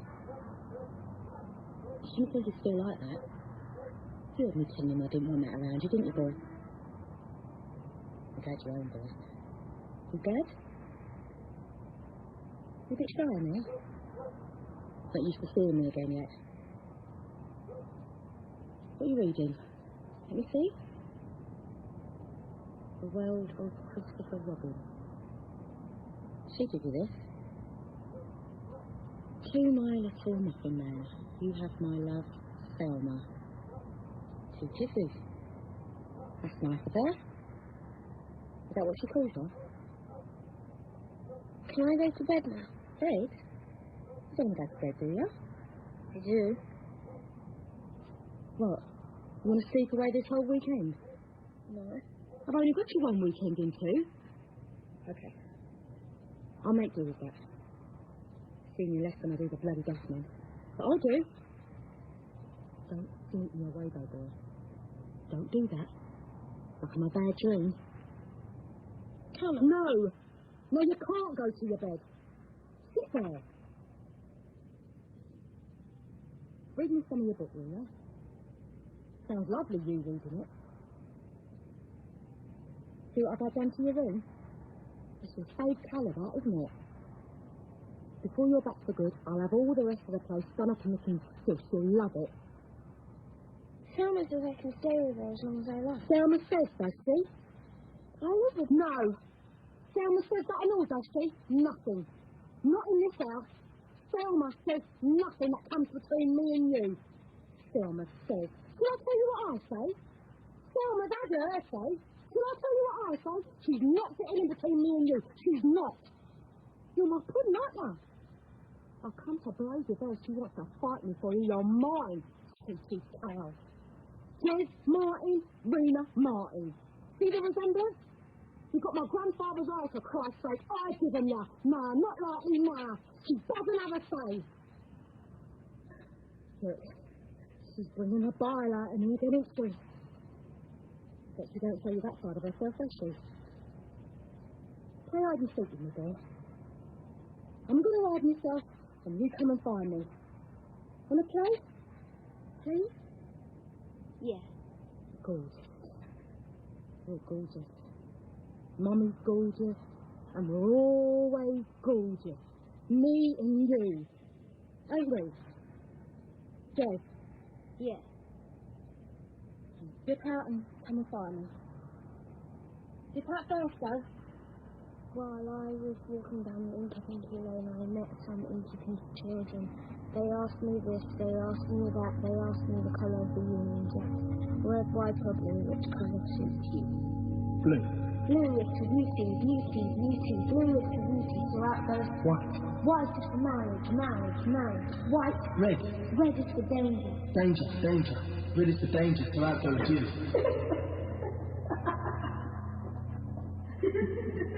Where are you? Are you behind the... No. Where then? Game over, yeah?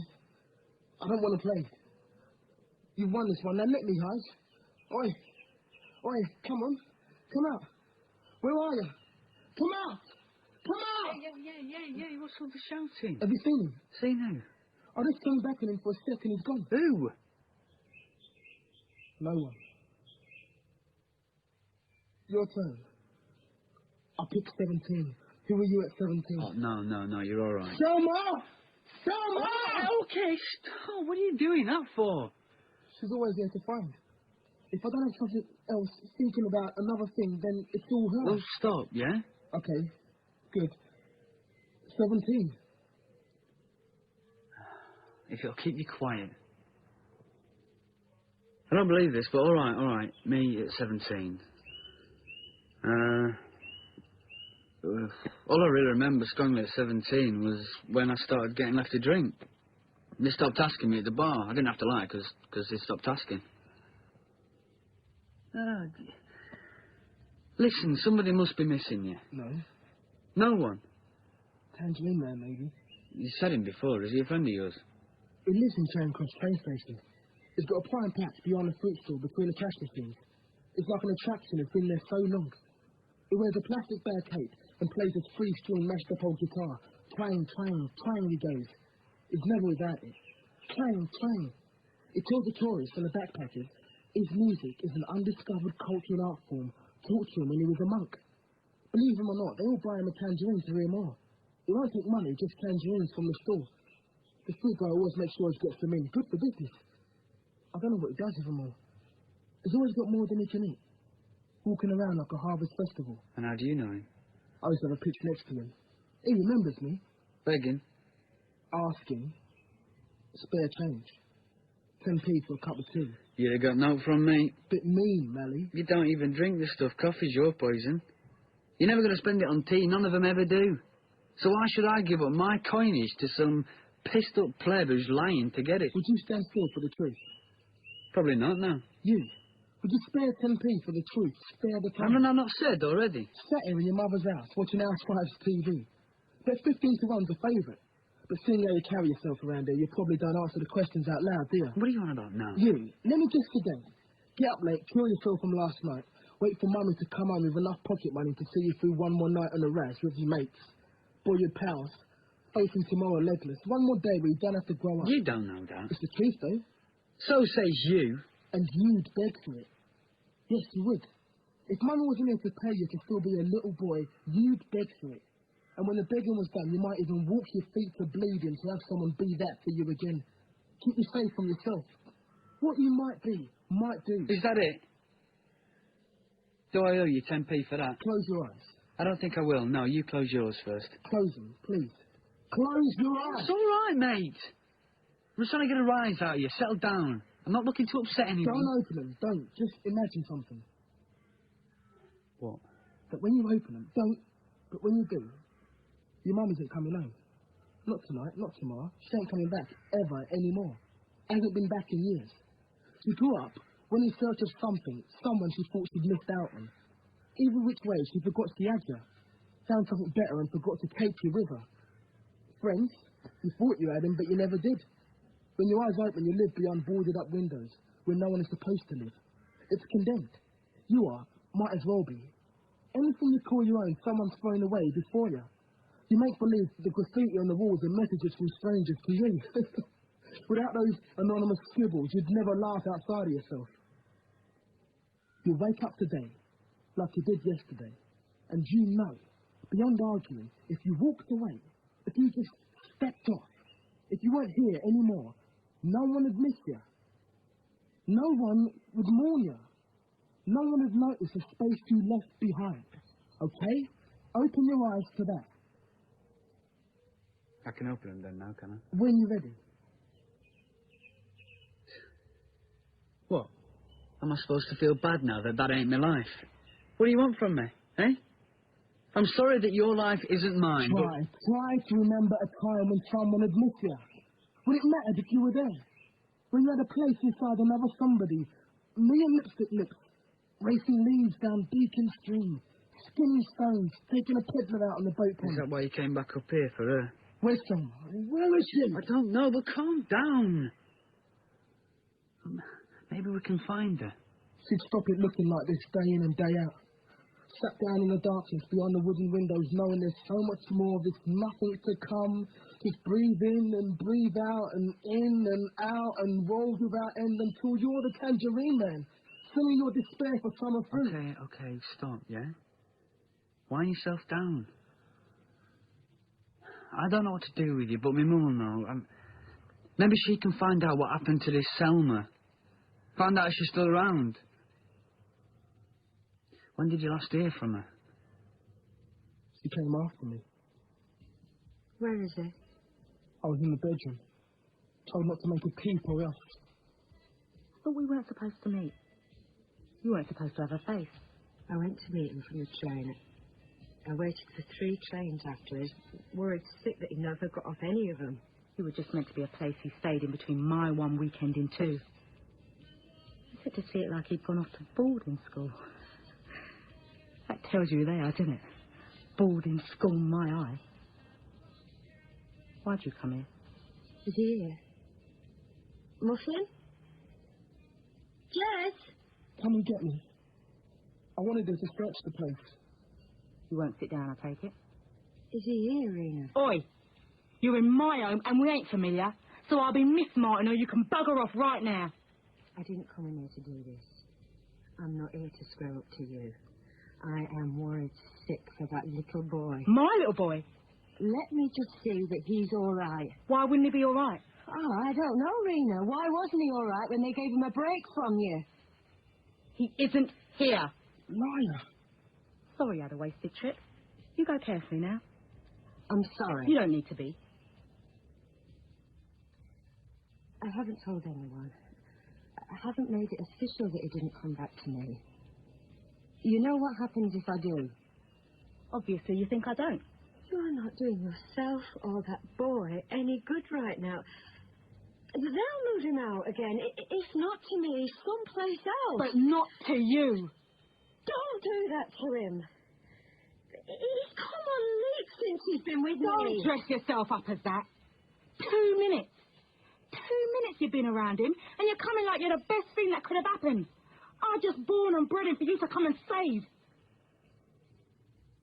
Don't it even matter to you that you can't see any of yourself in him? 'Cause I can. I gave him my grandfather's eyes. Sometimes I fix with his mouth. It's just like my mum used to. He's mine, and you ain't turning his head. That's not what it's about. You can fill the country and tell him you'll make all the badness go away. Make me go away. They said they'd take him out to ease me up, to give me a time out. Have you seen where I am? What do I need more time in this for? They should take me out and skip, not take my boy away. I don't want to make anything worse for you. So I should leave with Jess. I really should. You should give him to me and let me do what I'm here for. I don't think so, darling. You've got nothing to say about Jess. You never did and you won't. So off you go, sweetheart. Rena! You want to keep him, don't you? I'll ask you straight. You answer me straight. You want to make him yours? Jez literally skips into his school uniform. That's what you're after, isn't it? Truth be told.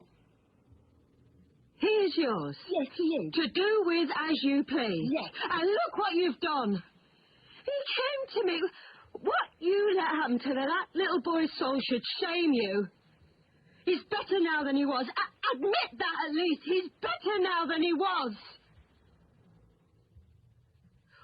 What more could you want for him? It's not about him being better. It's you coming off like you are. I can see it in the tilt of your nose. You're so much better than me, you just can't believe I ain't thanking you. Jez, Muffin, can you hear me? What have you done to him to make him not answer me? Jez! Coming in here trying to take what's mine. Why ain't you got kids of your own? Age you are. That's what I want to know. Why ain't you made any? Just, please, just let me see him to put my mind at rest, please. Could you not find a man?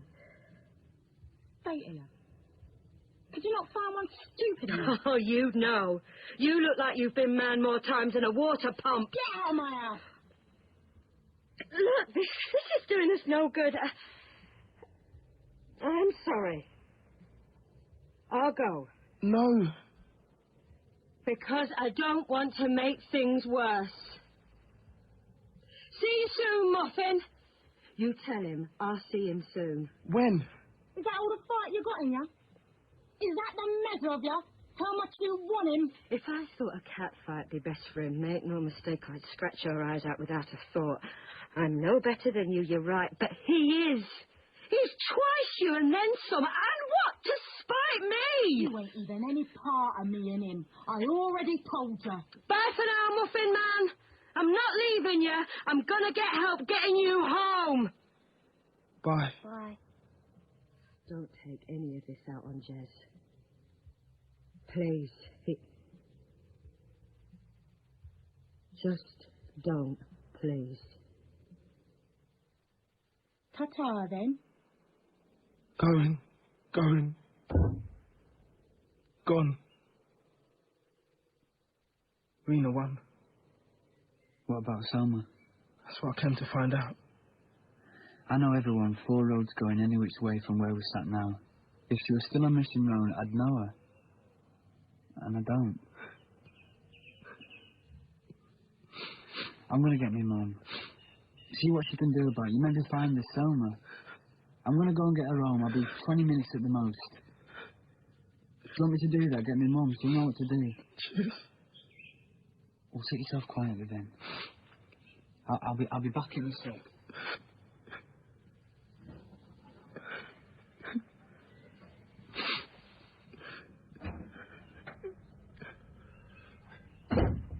When I was 1, I'd just begun. When I was 2, I was nearly new. When I was 3, I was hardly me. When I was 4, I was not much more. When I was 5, I was just alive. But now I'm 6. I'm as clever. So I think I'll be 6 forever and ever. Where did I remember that from? Thoughts. Very loud. Very busy. Beating against the sides. Boom, boom, bang. That's how they go. Anytime I'm not where others are, boom, boom, bang. He said he'll be back. Said give him 20. So, let the thoughts out. Let them. Bang. That was about Barrett. Top of the register. Top of the class. Smart. Used to want to be in his quiz team. Hello, Barrett. Bang. Another. Give me a child until he's 7, and I will show you the man. Give me a child at 7, and I will show you the scars. Only got to you at 7. Everything after that is already written. Bang! What's the time, Mr. Wolf? What's the time, Mr. Wolfie? Power to the people! Tooting Popular Front. That used to make her laugh. Citizen, what's his face? Rena fancied him. Big John was here!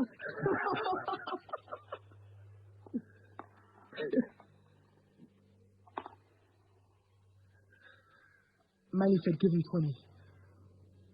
Said he'll be back in a sec. Said he'd go and find it for me. But if he doesn't, bang, bang, bang. Same thought over and over and over. Is it 20 yet? Thoughts of she, thoughts of me. She looks like happy. Me green and lipstick lips. Would you come and take me home? She laughed at the tooting pop in the front, really did. She tickled me with Christopher Robin, Selma did. Said it was nonsense. Beautiful nonsense. That nobody should be without.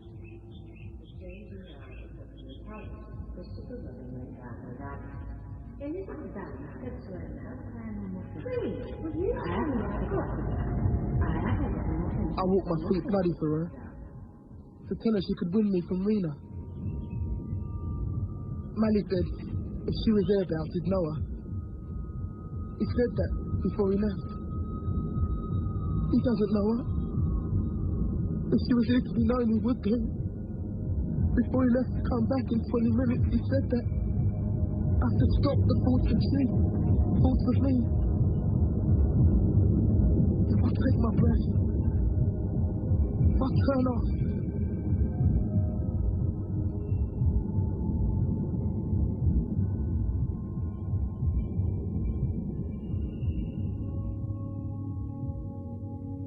Amazing.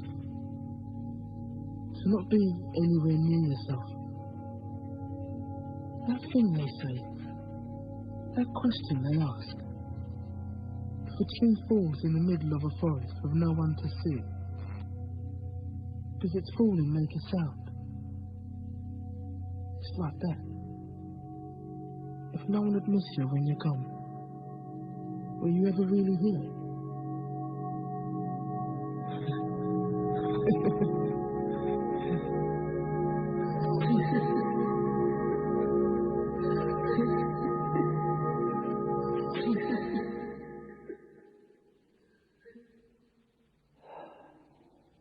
Tour of the patchwork fold down. Amended. After Spider, who bleached his brain, came one Jez Aaron after Elvis, Martin. Strange little fella. Said he was invisible.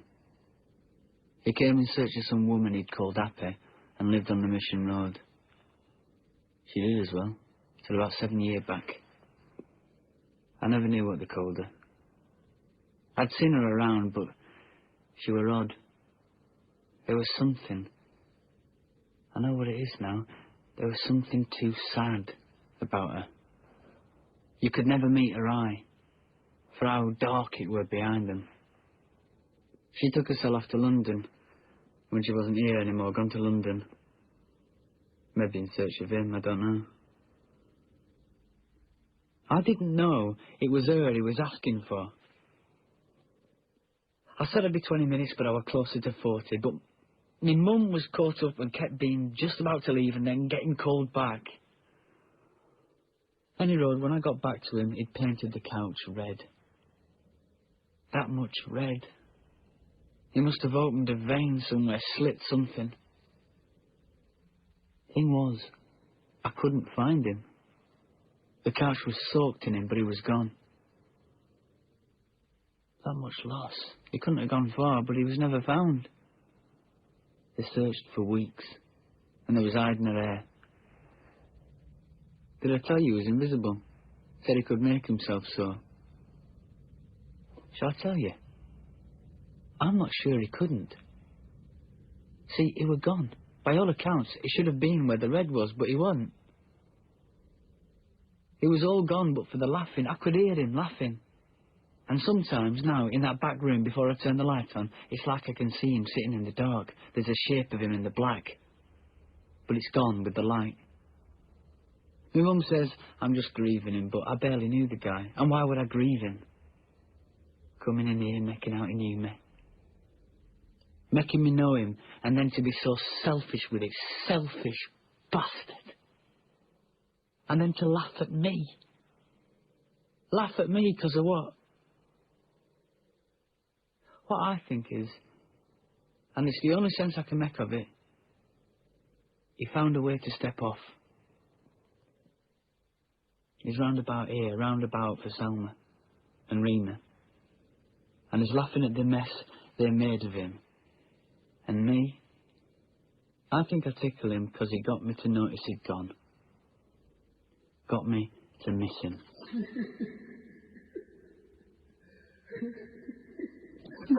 What's green with 2 wheels? I don't know. Grass. I lied about the wheels.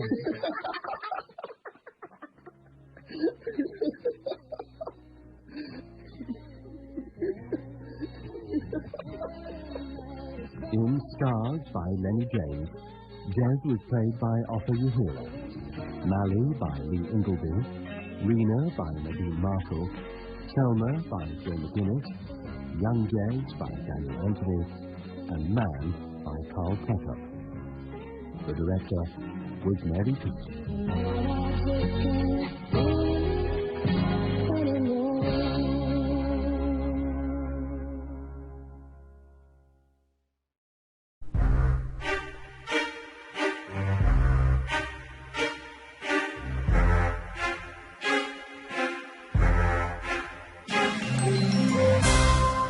The Wench is Dead by Colin Dexter.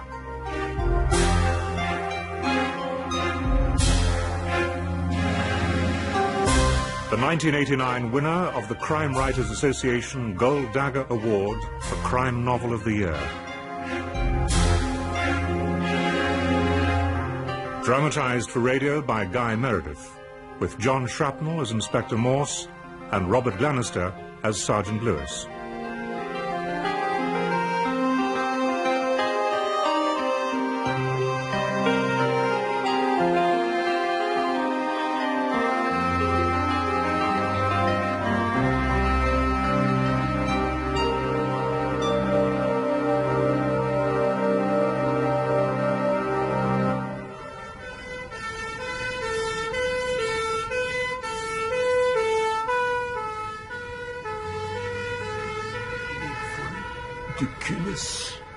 Herrliches Kind, du meines Herzens heiligster Stutz. Try this.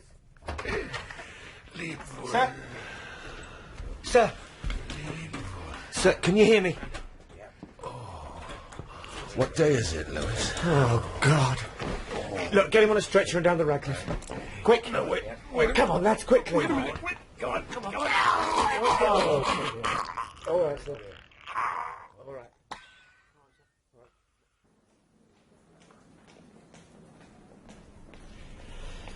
Quite lucky, really.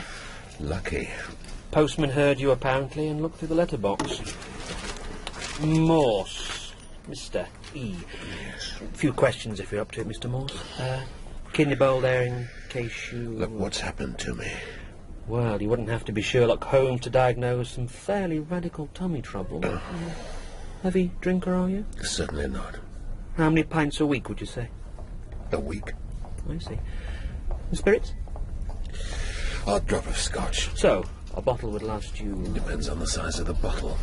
Look, what is the matter with me? Well, the consultant will make the final diagnosis, of course, but I can certainly feel the liver enlarged, and you've obviously had a stomach hemorrhage, which at best means an ulcer that suddenly decided to bleed. Well, at worst... I'm sorry, Oh, dear. Yes, indeed. Porter!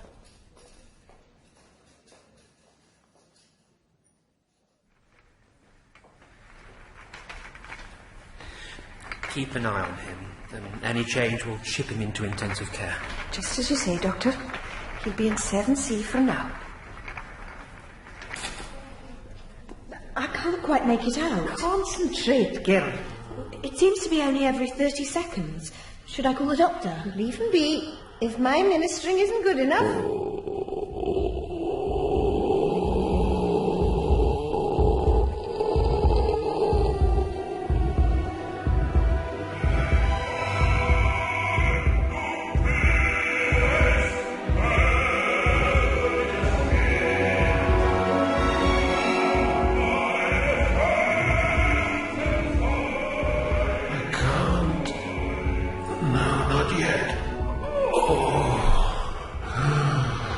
Ministering angel. Oh, nurse. Sister.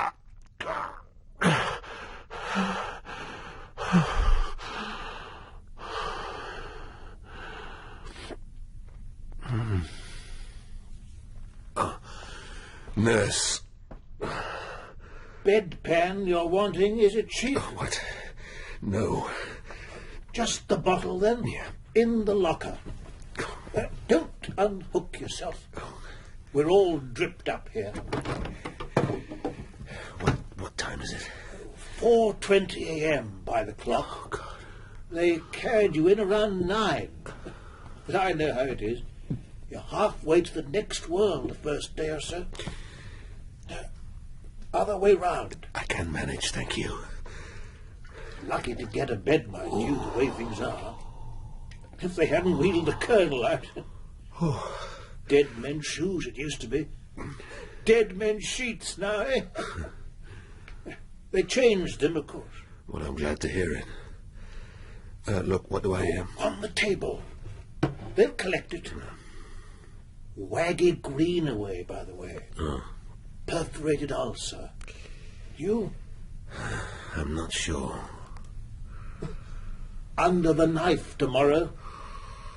Wonderful here, though, the staff.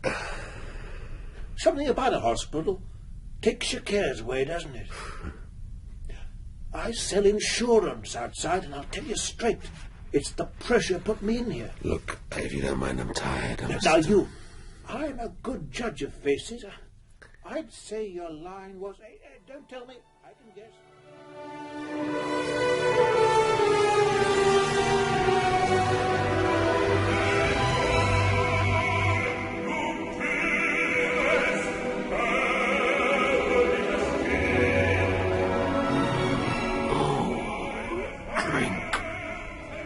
Drink. Spell hemorrhage. Sir Jomford Chambers. Chamber pots. Ministering angel. There's a clue there. Inspector Morse, after a lengthy career marked by ingenuity of... clue. Not overdue. Think of the clue. 5, 2, 5. Solve that, Morse. One of the few members of the constabulary to be a quarter-finalist in the Times crossword. No. Solve it. Respected rather than well-liked by his colleagues at the Oxford. No glad fate he contrived. Yes, that's more like it. Was unmarried and leaves no surviving relatives. 5, 2, 5. Angel of death. What? No, it's not fair. I've solved it. I can't. I won't go.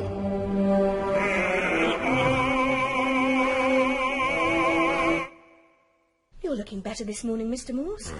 Must be the daylight. Terrible dreams. Well, that could be the medication. You get used to it. Orange one first, then the white. Now, what excitement have we got in store for you? Oh, an endoscopy. Don't worry, it's painless. It's the injection I give you in the bottom first that hurts. Why is being ill so undignified? And who said hospital takes your cares away? Is there really a man called Waggy Greenaway? Next bed, except he's in theatre this morning. We shall have to take care of you if you're not to go the same way. Looks like you got a visitor. I'll see you later. Huh?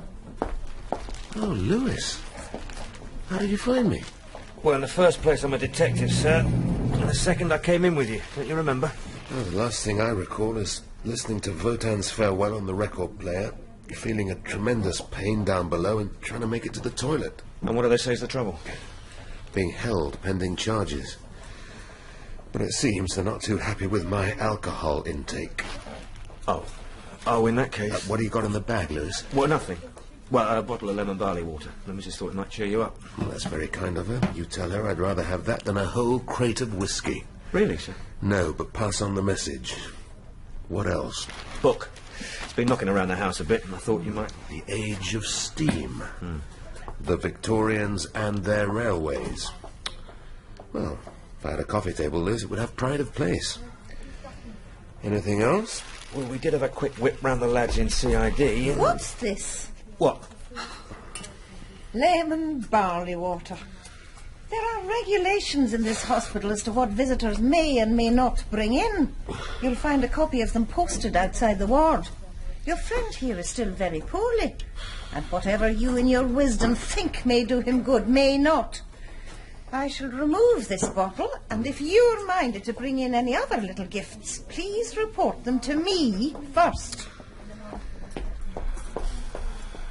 Who was that? Sister MacLean. Seems to be a sort of Calvinistic Thatcherite. It doesn't have to be quite so sharp, though, does she? Forget it, Lewis. Probably disappointed in her love life or something. What else is in the bag? I think, under the Look, circumstances... Lewis, my stomach may be out of order, but there is nothing wrong with my brain. If the lads at the station had a whip round... Well, sir, not until it's official. I'll just pass it under the bedclothes. Now, this wouldn't be bells, would it? It would, sir. Well, I shall dwell on the prospect with pleasure, Lewis. Here, in the locker, before it's spotted. Well, seems to be the end of visiting time. Yes. Good of you to come in, you know. Well, it's nice to see you, sir. Don't mind saying you gave me a fright yesterday. We're all looking forward to having you back at the station. Really? Have I had a sudden access of popularity? Well... Look, was that bottle a result of a whip round, or did you buy it yourself? Truth is, sir, I didn't have a chance to get round to the others. But the superintendent did say... Yes, I bet he did. The sooner I can get back, the better, is that it? Well, you ask him from me, Lewis, if he's ever thought about dying. Would that be a suggestion, sir? Yeah, you're right. I'm losing my sense of humour. I never could stand hospitals, even visiting. Look, I'd be happy to see you again, whenever you can make it. Wedding anniversary tomorrow, but Wednesday, I promise.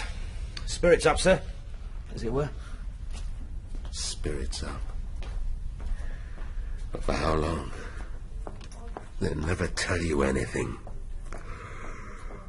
Oh, bloody medication. What is it? They never tell you a bloody thing. Look at that, Lewis. Best pint this side of Banbury. Clear as a bell. A head like Atlantic breakers. It's a shame to drink it. Almost. Ooh, that's beautiful. How's your St. Clements? Just the thing if you're driving, sir. Will we be... What, staying here long? Well, I would have thought another one, wouldn't you? Sharpens the cerebral processes. Take it in moderation. Can't do you any harm. So, if we consider the external appearance of the patient, we can make certain observations. Middle-aged, yes. Could happily lose a couple of stone, without doubt. Right, let's get on to the results of the endoscopy. Can any of you budding surgeons tell me what they signify? Then they answer no reply. Shall we try something a little simpler? Does anybody know what an endoscopy is? It's from the Greek. Endon within, scopain to examine. Very good, Mr. Morse. Thank you. I didn't realize we had a scholar amongst us. Well, from the way you were talking, I don't think you realized you had a person amongst you. All right, class dismissed. I'm sure you have other duties to attend to. I shall have a word with Mr. Morse ad hominem. Mind if I sit down, Mr. Morse? Go ahead. Still painful, is it, the old gut? Look, if you're here to bully me... That's exactly what I'm here to do, Mr. Morse. You have a perforated ulcer. I could operate on it, but I'm not sure I should waste precious NHS funds. What do you say to that? I don't think NHS funds should be limited. Good answer. And as it happens, I also believe your ulcer can be tamed by less extreme methods. For instance, a more cautious and restrictive diet over the months and years ahead. You are, whatever evasive answers you care to make, a heavy drinker. Is that the result of the endoscopy? No, it is a result of years of experience observing this country's professional classes. Well, I'm not sure I'd include myself. And of course, this is only the beginning. Should you care to continue, I've no doubt diabetes waits around the corner. Then after diabetes, of course, we have our old friend cirrhosis of the liver. Look, I don't mind being given the facts, but I do object to the high and mighty tone. Don't let it run away with you, Mr. Morse. We are all more or less partial, but keep it under control. I thought I was. Did you? Then why do you have a bottle of scotch in your locker? A bottle? How did you know? A scrap of blue tissue paper on the floor. Oh. Elementary. By the way, word of warning. If you really can't hang on until you leave here, at least wait till Sister McLean's off duty. Why, would she skin me alive? Possibly, but it's not you I'm thinking of. It's the danger to the bottle. I'm sorry? I shall be around again, Mr. Morse. Wait a minute. You haven't told me how long I'm going to be in hospital. We're as keen to throw you out as you are to go. All a question of progress. Keep the brain lively. That's my advice. Mens sana in corpore statico.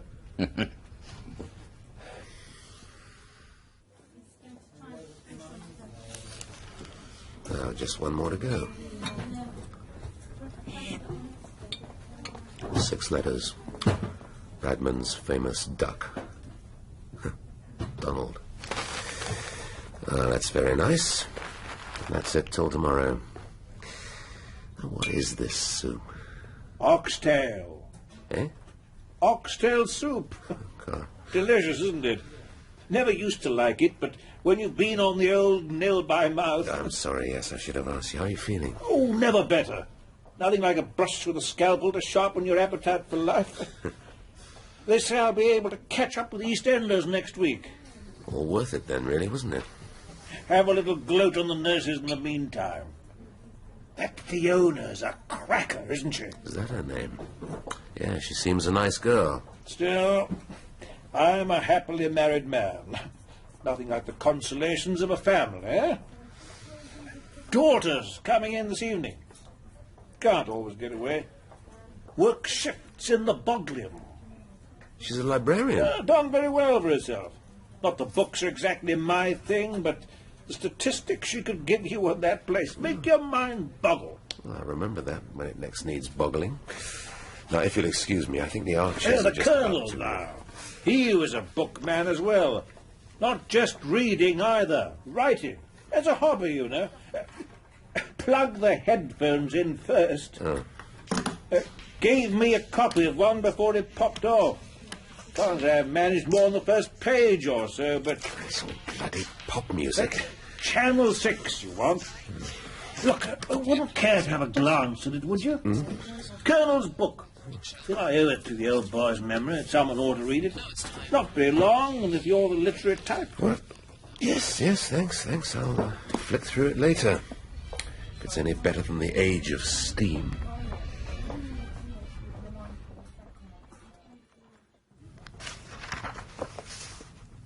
Of the Summertown parish churchyard, only a few headstones are adequately preserved, and those from the 2nd and 3rd quarters of the 19th century.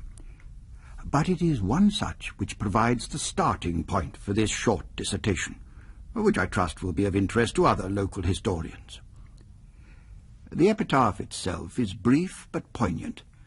It reads, "To the memory of Joanna Franks, wife of Charles Franks, who, having been primitively and cruelly assaulted, was found most tragically drowned in the Oxford Canal on June the 22nd, 1859, aged 38 years. Behind these words there lies a tale of a helpless young woman who found herself at the mercy of coarse and most brutally uninhibited boatmen during an horrendous journey, whose details provide the subject for the following narrative." Well, all being well, I'll catch up with EastEnders next week. So long as you're not sizing up life assurance prospects in the TV lounge. This is one place I wouldn't try and start working. Anyway, listen, before you go, there was someone I want you to meet. Mr. Morse. Mr. Morse? Mm-hmm. My daughter, Christine. Hello? Remember I said top dog at the Bodleian? Oh, Dad. Senior librarian, lower reading room. Really? Well, when I was there, the librarians were... Oh, you were at the university, Mr. Morse? Yes, and the librarians were certainly... Older, I bet. Told her she'd done well for herself. Come along, please. I must be going. Nice to have met you, Mr. Morse. And you, Miss Greenaway. And you, Dad. Remember that convalescence is the part that makes illness worthwhile. Oh. Take it easy. Bye-bye. Lovely girl, isn't she? Sure. George Bernard, that is. I mean, the quote from Convalescence. Oh, right. Yeah. How are you getting on with the Colonel's book, then?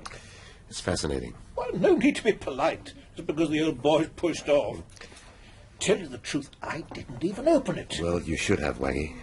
It's riveting stuff. Joanna Franks hailed originally from Derby, the only daughter of a reasonably prosperous home, where her father was an agent for the local Friendly Society. Whether she had a rebellious streak or not, we can't tell, but she seems to have broken with middle-class expectations in her first marriage to one F.T. Donovan, an Irishman from County Meath, who appeared in many theatres and music halls, both in London and the provinces. He was a conjurer by profession, and one of his handbills describing him as Emperor of all the Illusionists still survives. See Appendix 1.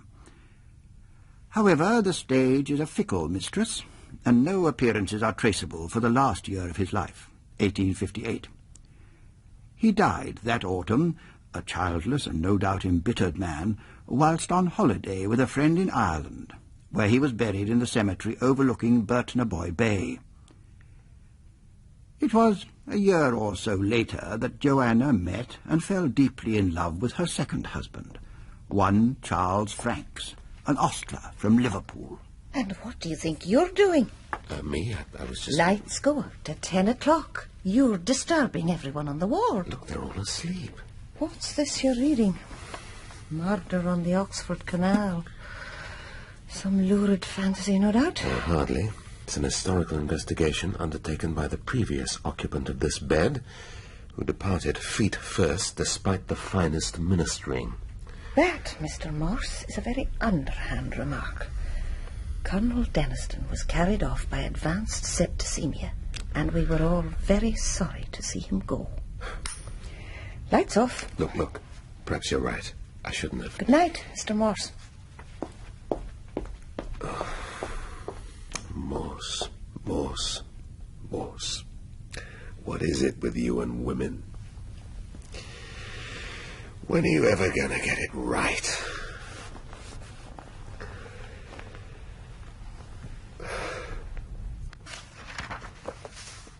Like her first, Joanna's second marriage appears to have been a happy one, in spite of the fact that times were still hard and money still scarce.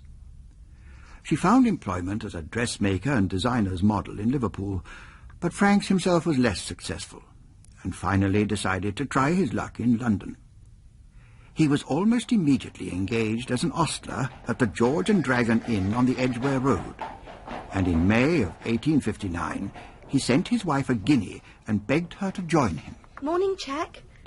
It was on Saturday, June the 11th, that the petite and attractive figure of Joanna Franks bought her ticket for the narrowboat Barbara Bray, the sole fare-paying passenger, en route for the capital.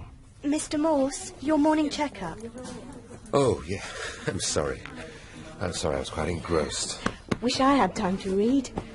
You're not working day and night. Sometimes seems like it. And then at home. Don't tell me you've got a family. You're too young for that. Anyway, you're not married. No ring, you mean?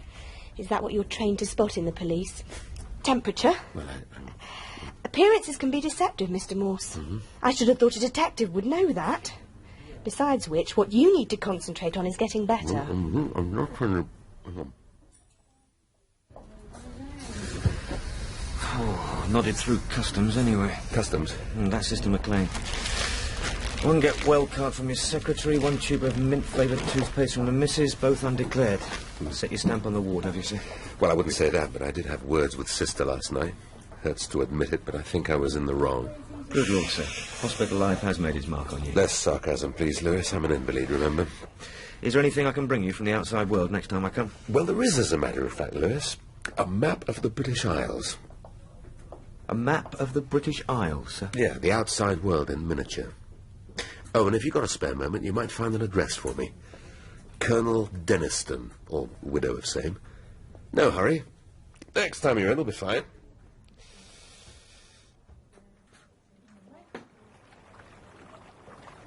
The captain of the Barbara Bray was a certain Jack Oldfield from Coventry. According to later testimony, a basically good-natured sort of fellow, though of a blunt, blustery type of address. The fellow members of the crew were Alfred Musson and a teenage lad, Thomas Wotton. The facts of the journey, which was to prove so tragic for Joanna Franks, can be reconstructed from Canal Company registers and, importantly, from evidence given at the subsequent trial at Oxford Assizes. We may imagine, for instance, the embarkation. There you go. I've never been on a boat before, not outside the rowing lake at Sefton Park. You'll get used to it. Not often we take passengers, neither. These are your quarters. Oh. Cramped, I know, but we're full up with cargo. What you carrying? Spirit. Whiskey. Come along with those travelling boxes, boy. Here you are, miss. Where shall I store 'em? Oh, wherever they fit, I should think. Here's a penny for you. I'm afraid I can't be more generous. I hope I shall have enough for eating along the way. Water sidings is cheap, normally, if you sup with us. Apart from that, you'll be left alone. So far as possible on a boat this size. Oh, well, I'm prepared to be sociable, if we are to be together for the best part of a week. Ready to cast off, Mr. Oldfield? Go ahead then, Mutton, and prod that horse. We'll need to make pace if we're to reach Hawkesbury Junction by Monday night. Yeah.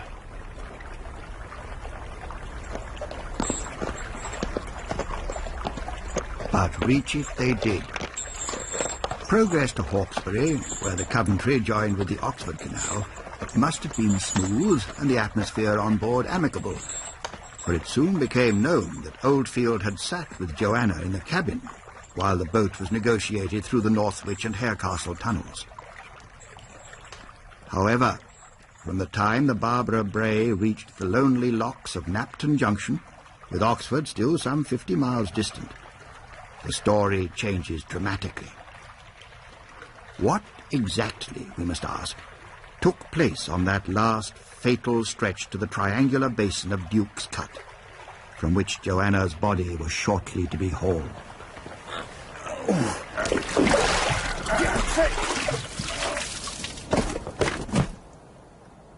So, up, out. Tests.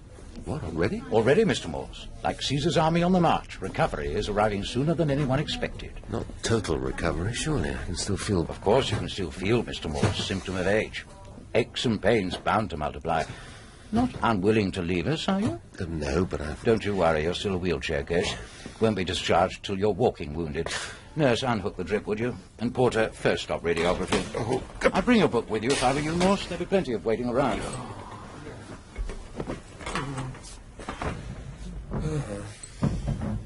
But let us leave that fateful journey for the moment and turn to the trial. There were 3 indictments against the men. The wilful murder of Joanna Franks by throwing her into the canal, rape upon the said woman, and the stealing of various articles. Wootton the boy was not named in the final indictment, and Musson and Oldfield pleaded not guilty to the charges, of which that of rape was soon dropped for lack of evidence. Nonetheless, the obvious brutality of Joanna's death attracted a hostile crowd to the courtroom.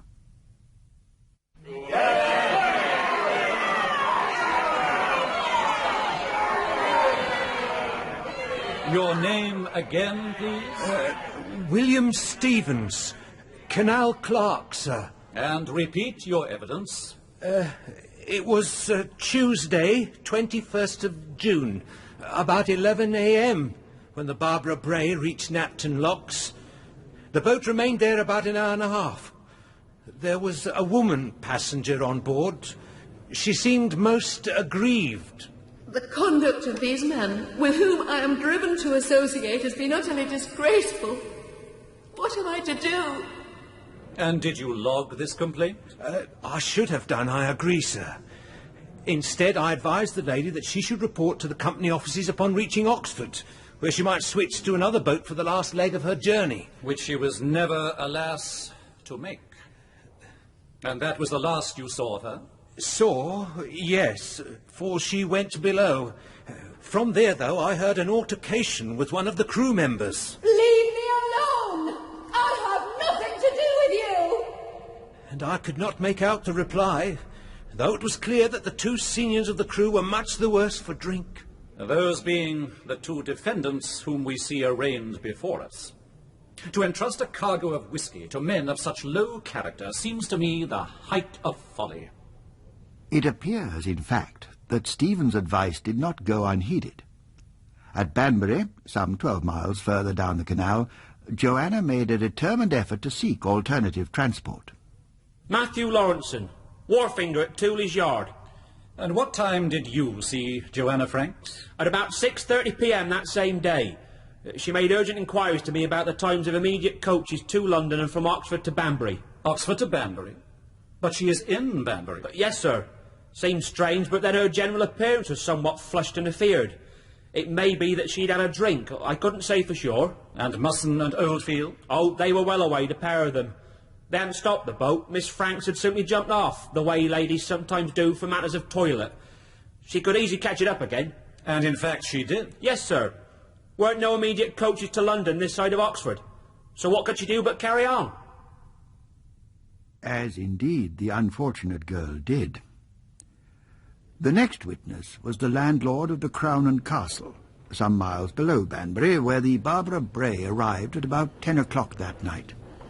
She hurried in and confessed she was so frightened of the lecherous drunkards on board that she was determined to walk the towpath and take her chances with the footpad and cutpurses. And what was your reply? I offered her a glass of stout for her composure, but she declined it. Then in came Oldfield and Musson, drunk as lords.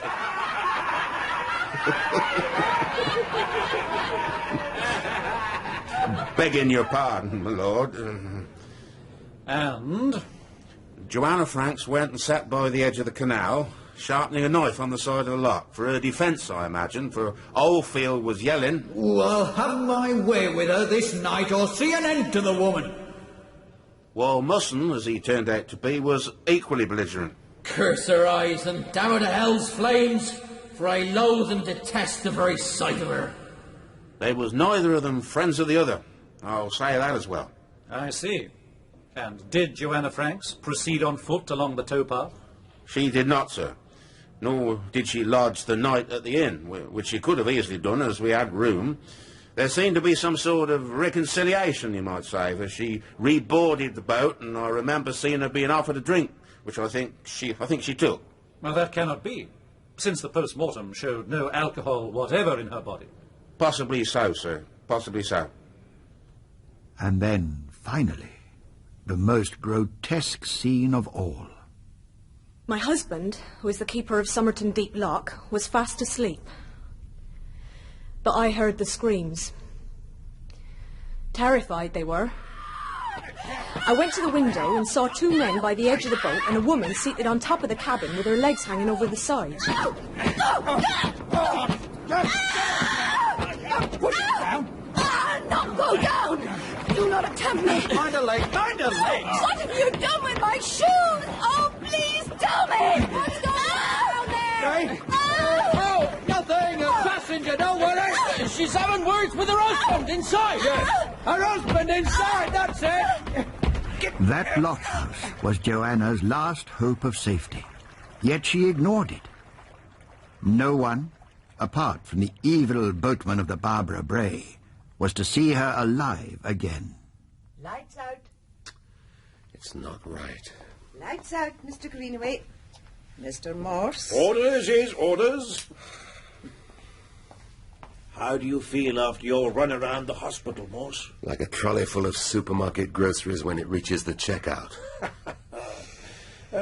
Good night, Morse. Good night, Waggy. It's not right. Won't do. Too many questions. All right. Enumerate. 1. Good nature of Captain Oldfield. What happened to it? Well, everyone changes after they've had a drink. All right, 2. Why didn't Joanna take the train from Liverpool to London? Answer, shortage of funds. But how much more expensive was it? Well, that can be checked. 3. General point. Was it a fair trial?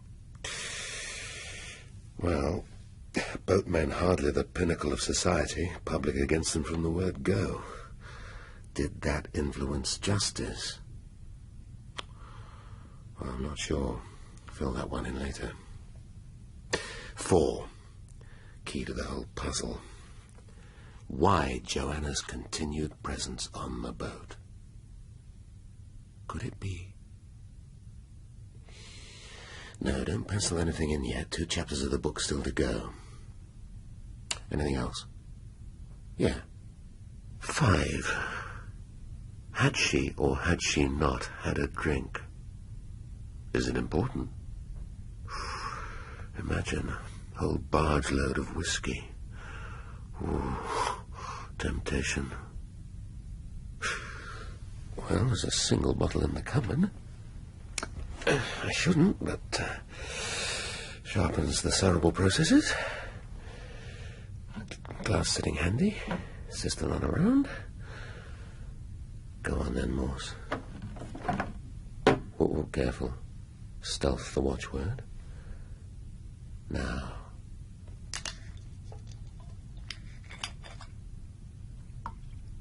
Oh, liquid gold. It's a shame to drink it. Almost.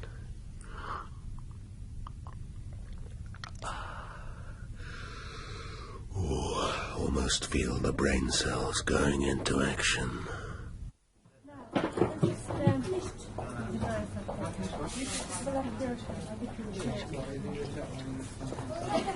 Marvellous, Lewis. Sir? Your missus. Marvellous. Almost prescient. I see, sir. I'd never actually thought of her in that way. Yeah, the age of steam. Turned out to be just what I needed. Well, part of what I needed, anyway. Really, sir? I'm not quite sure. Look, it's right here. Third-class rail fare, Liverpool to London, 19 shillings and sixpence. She could have afforded it. Who could, sir? Joanna Franks. She was sent to Guinea. She could have afforded it. Yes, sir. What sort of drugs have they got you on here, sir? I'm sorry, Lewis? Well, you seem to be jumping around a bit. Are you feeling all right? I'm feeling much better, Lewis, much better. Something to occupy the mind, that's it. No, was I expecting you today? Oh, no, sir. But there's another crash victim from the A34 in intensive care, and I thought, as I picked up a map of the British Isles, I'd take the opportunity That's most kind, Lewis. Most kind. I'd almost forgotten that. Oh, Lewis. Now, you see that woman by the next bed? Yes, sir. What do you make of her? Oh, early 30s, attractive. Difficult to tell sitting down, but she's probably 5 foot. She's a librarian, Lewis. Would you credit it? Well, I don't know. At the Bodley. Huge repository of information. And I need a word with her. I see, sir. Would you like me to serve a warrant? Well, a tap on the shoulder should do fine, I would have thought, Sergeant. Quite, sir. I suppose you couldn't get out of... It's difficult to get out of bed, Lewis. It's very hard work. Right, sir, of course. Anything else? Oh, this Colonel Denniston fellow, I Colonel can wait. The Colonel is waiting eternally, but I must speak to that woman before the end of visiting time. Very well, sir. Then if you'll excuse me... That's what I'm trying to do, Lewis. Go on. Map of the British Isles. What's that for? Oh, yes, of course. Ireland. Now, let's see.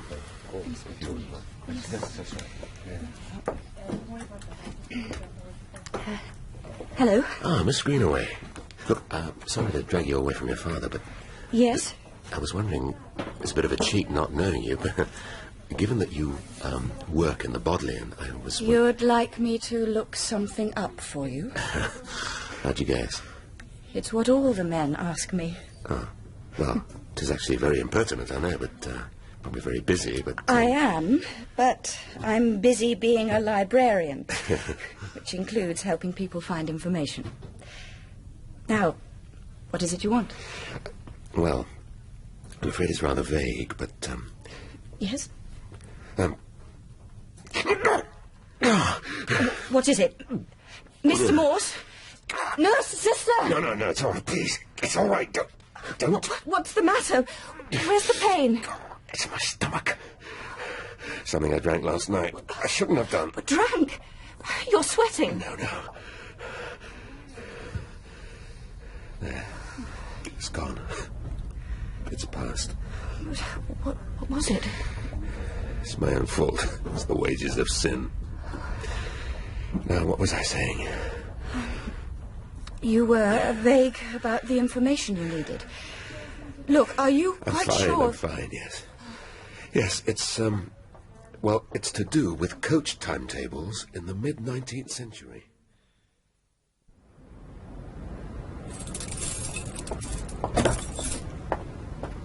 Hello? Excuse me? Oh, hi. Hi. Do you need a lift anywhere? Thanks, but I've got my car over here. Right. Look, I'm sorry for dragging you away from your father. It's just that the inspector can be a bit, well, what's the word? Imperious? Yeah, probably. Even when he's off duty. And you don't get much more off duty than this, do you? He doesn't look like a policeman somehow. And what do policemen look like? No, don't say it like me, I know. Did he ask you a favour? Wants me to do some research for him. Right. Well, I know it's a bit of a cheek, That's what he said. but you'll do it, will you? I mean, I don't know what he's got his teeth into, but it means a lot to him, keeping his brain going. If you think of it as a favour... I'll think of it as a pleasure. I rather like the look of your Inspector Morse. This bird here. Be careful now. There's not a sack of potatoes. That's there. You'll be all right now. You're in good hands. Sleep if you can. Away with you. You need that talk this way.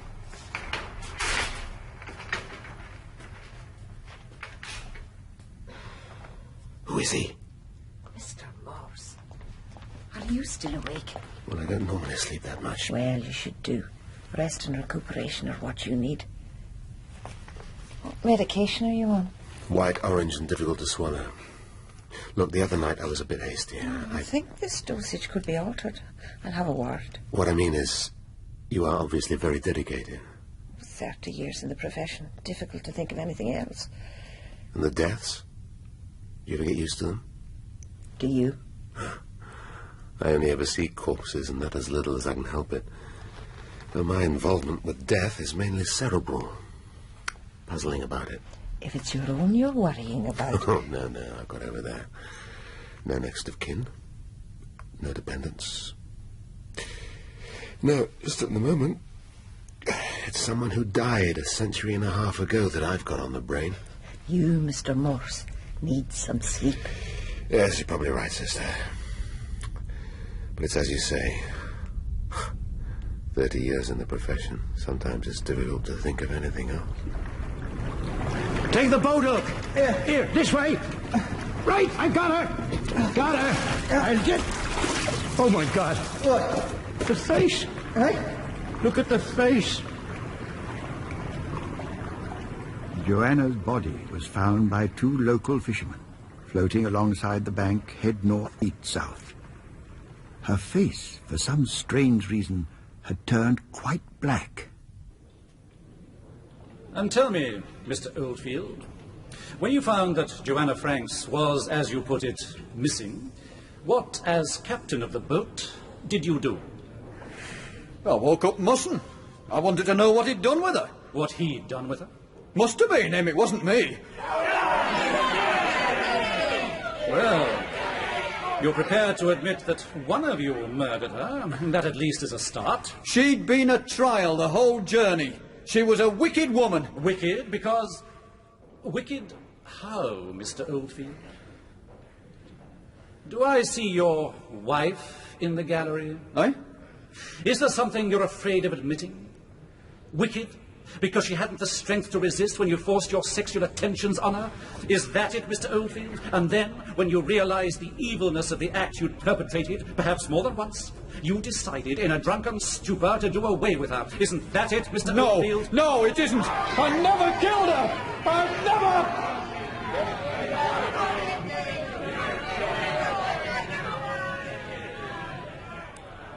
And then what happened, Musson, according to your version? Well, when the boy said she'd been gone for a couple of hours, we went looking for her, along the bank.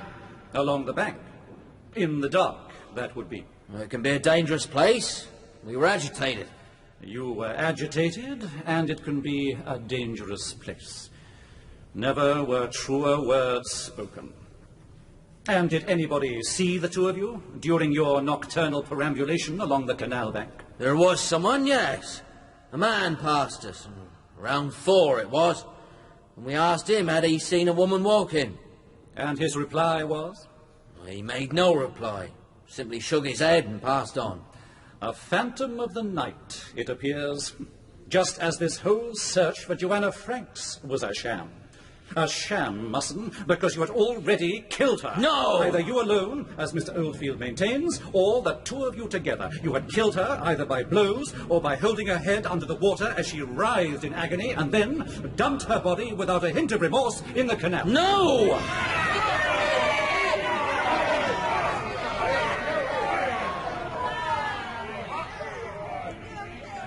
The third member of the crew, is that correct? Yes, sir. It is, sir.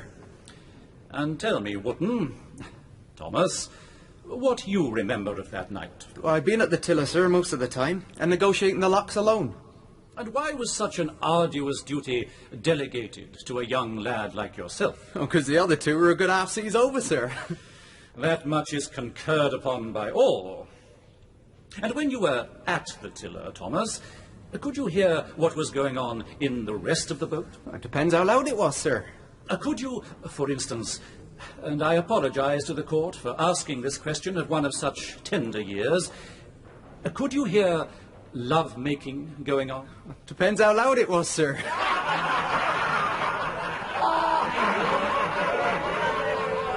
Let me be more direct. Did you hear sexual activity that very night?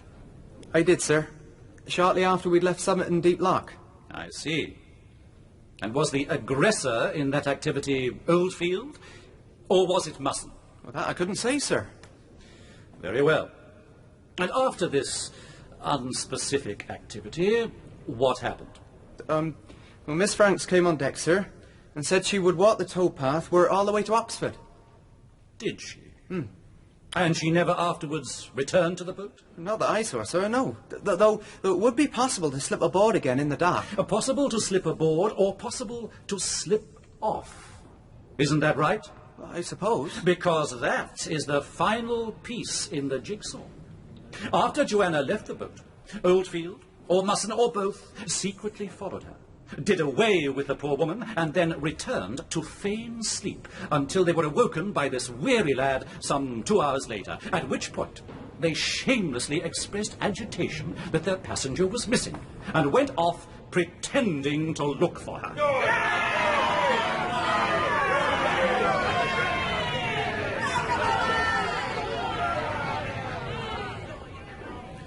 Mr. Samuels, you conducted the post-mortem on Joanna Franks. I did, sir. And could you, sir, give the court an estimate of the time of her death? Not easy, sir, in a body which has lain in the water. Sometime that previous night, certainly, and from the discoloration of the face, earlier rather than later. And the cause of death?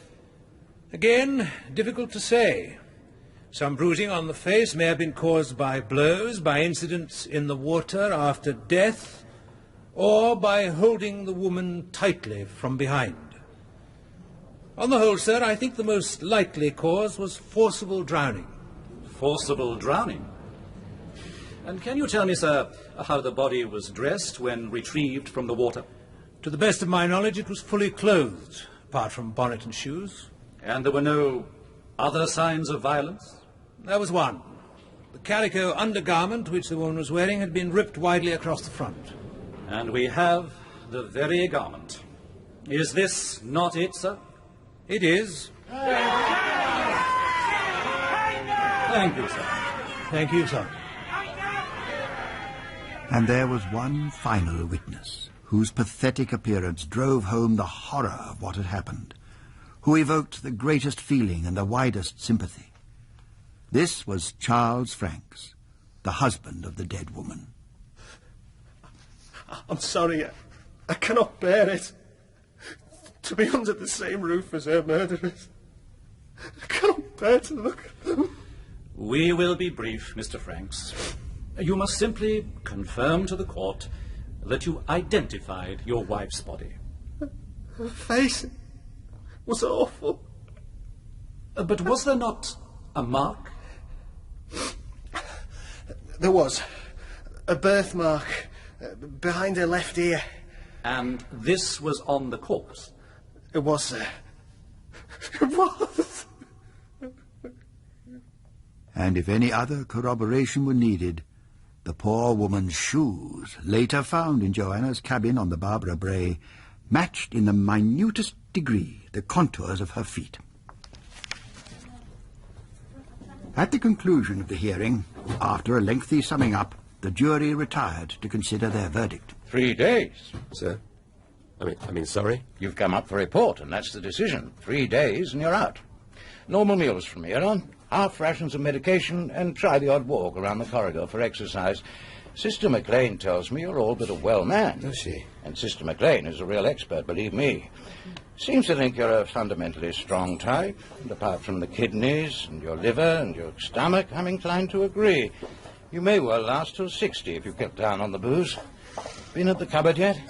Well... Thought as much. If you're back in here again, I'll cut half your innards away. Bear that in mind. Back to your book, then. Yes. Thank you. Chapter 3, Note 1. The man who passed Oldfield and Musson on the canal bank around 4 a.m. may well have been a vital witness in substantiating their claims. Someone roughly answering their description of him, one Donald Favant, had signed the register at the Nag's Head in Oxford on the 20th of June. But this man, despite widespread appeals, never came forward. Interesting. Been given the all clear then? Hmm? Oh, yes, more or less. Find home a bit quiet after this, I dare say.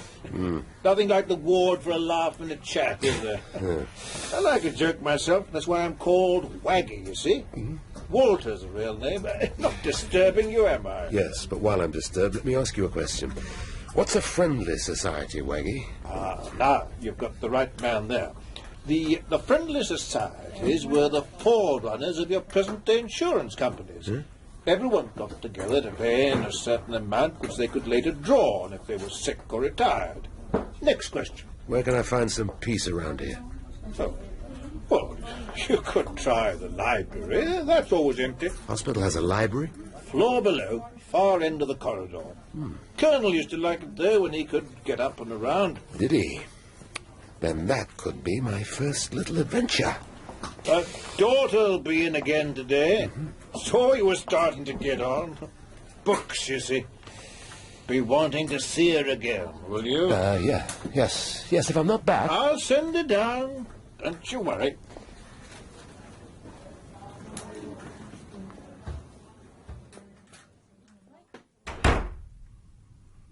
Silence. Long time since I've heard that. Now, let's see. Collected works of Georgette Heyer, Robert Ludlum, ad lib. Well, ad librium. What did the Colonel want here? Well, same as me, no doubt. Tranquility for the questioning mind. But in his case, not quite questioning enough, was it, Colonel? Too many prejudgments. Nice bit of research work, granted, on the trial documents and so on, but you've got to stand back. Take the synoptic view. Synoptic? Overall. Was there a miscarriage of justice? That's the question. Presumption of innocence seems to have given way to assumption of guilt. Crowds baying for blood. What's a couple more bargees or less in this world? You haven't finished the book yet. I know, and I'm going to. But there are too many explanations lacking. Such as? Well, the sex for a start. Was it a question of rape or wasn't it? Love-making is hardly the way you refer to a sexual assault. And why was the charge dropped? Lack of evidence, I told you. Lack of evidence or lack of conviction?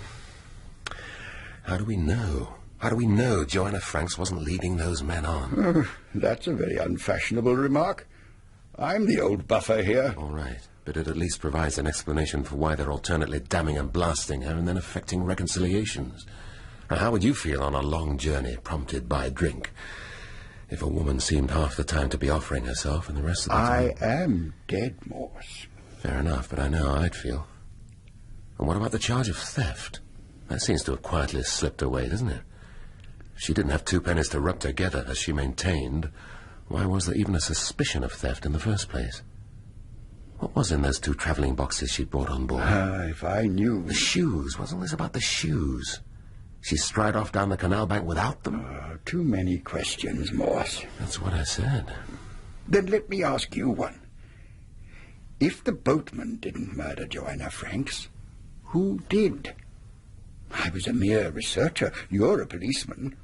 You should be able to work it out. I know, but I need evidence. Mr. Morse? Oh, hello. Are you... I thought I heard... Oh, I was talking to myself. Bad habit. Did your father... Said you'd be down here. Yeah. Yes. It's quite a contrast to the Bodleian, isn't it? That information you wanted. You found it? Yes, here. From the book, Victorian Banbury. By about 1850, coach routes from Banbury to London had been more or less abandoned. Ah, so that much is true. However, coaches as far as Oxford were plentiful, as a result of the rail link between that city and London. And coaches back from Oxford as well, presumably. Yes. Yes, I have it here. A total of 12 coaches made the return journey through the day and late into the night. So she could have escaped at least as far as Oxford. While at the same time... Sorry? No, I'm sorry. Carry on, please. Well, that's about it. From Oxford, you had the choice of the train, or for the poorer classes, another coach, which for 5 shillings deposited you in the Edgware Road. Edgware Road? Somewhere near Marble Arch, I imagine. Is that... That is marvellous. That really is. You've been very kind. Look, I suppose I should explain. Why you need the information? No one in a library ever does. And I'm happy to have been of help. You seem a lot more thoughtful than the usual brand of student we get. Really? You're probably just older, that's all. Not so old. Not old enough to be my father, for instance. Talking of whom, I'd probably better get back upstairs. You have a visitor waiting as well. Your sergeant. Oh, dear. I owe him an apology. Here. Take my arm. Yeah. If you need anything else, any other information, I'll always be glad to help.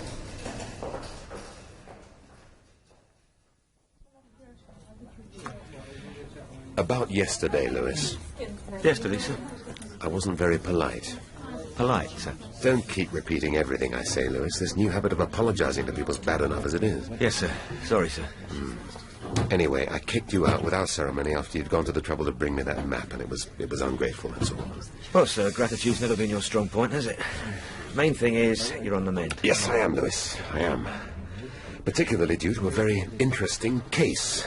A case, sir? You're doing it again, Lewis. Yes, Victorian murder. Possibly unsolved. That is, the accused were brought to justice, but were they the real culprits? Well, it's a bit late for a last-minute pardon, isn't it, sir? That's not the point, Lewis. Every case has a solution, whether it's unearthed or not. If it's discovered a century and a half later, well, better than not at all. And can it be discovered? With your help, Lewis. Yours. I'll pick Mother up about 6 and drop her. The lady by the next bed? Exactly. Yeah. Look, what I want you to do, and what I'd like you to do, I mean, if you've got a few spare moments... Well, we're never very busy down at the station, as you know, sir. The sarcasm is getting the better of you, Lewis. What I would be extremely grateful for is a simple piece of double-checking, on the court registers of the Oxford Assizes for 1859. I'll give you a quick outline of the case.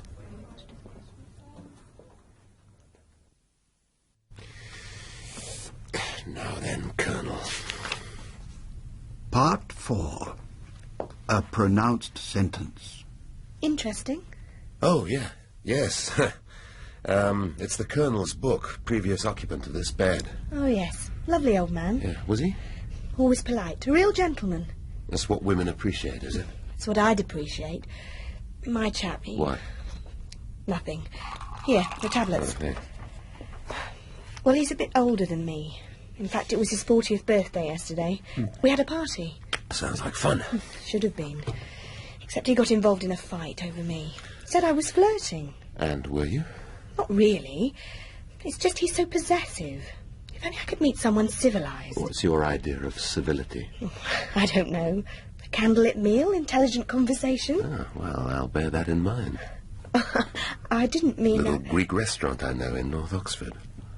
Of course, if I had to exchange blows with your fellow first, I'd probably come off the loser. Well, I could look after you, couldn't I? You've got half an hour till lights out. I'd better leave you with your book. Oh, yeah. Thanks.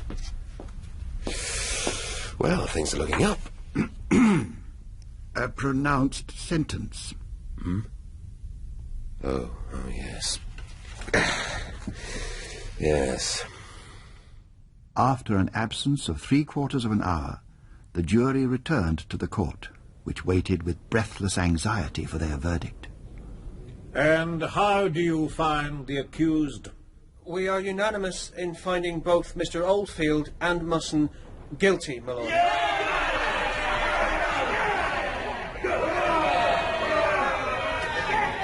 The black coif emblematic of death, was placed on the judge's head, and he proceeded to pass sentence. Jack Oldfield and Alfred Musson, you have been found guilty of the most foul crime of murder. Look not for pardon in this world. You shall be taken whence you came, and from thence to a place of execution.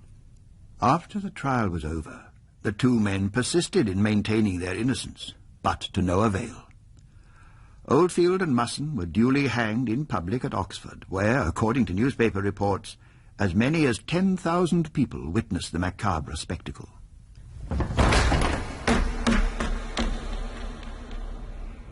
It was later disclosed, though it had not been observable at the time, that Oldfield's last action in life was to hand the chaplain a postcard to be delivered to his wife, in which, to the very end, he proclaimed his ignorance of the crime for which he had now paid the ultimate penalty.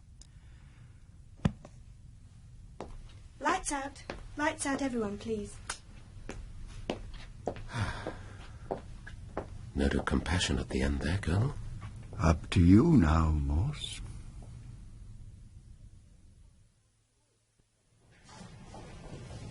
Have you tried County Hall? That was my first stop. Oh, in that case, your best bet would be the city archivists. But they sent me here. Did they? Well, they should have known that the Central Library has never held court documents. And if the court itself can't help you... Not until Monday, by which time I shall be back on duty again. Oh, in that case... Hello, Sergeant. We can't go on meeting like this. Miss Greenaway. You seem to be having problems. Well, I'm probably not used to researching, that's all. Oh, it's not much easier when you are, believe me. Patience is the clue. What's your task for the chief this time? Copies of the Oxford Journal for 1859. I think he imagined we'd have them to hand in the Bodleian. That's him. Always assuming that everyone else has an easy time of it. Do you like him, though, don't you? The chief? He's the best in the business. Is he? That I've worked for, anyway. Not everyone gets on with him, you know, but... Why? Well, he's a bit of a loner. Most of his pleasures are solitary. Detective work, drinking, books, listening to music. Which is why this stay in hospital hit him hard, I think. At least to start with. You must get to an age when you wonder whether you've lived your life the right way. You could say that about most ages, though, couldn't you? Will you be going in tonight to the hospital? I suppose so. If I find anything useful, which seems very doubtful at the moment. Thanks for your help. Oh, yeah. Actually, there is a final thought. You could try St Aldate's police station. They housed quite a lot of records and things during the war, although they can't be all that helpful to the public, of course. Seems like you're in luck after all, Sergeant.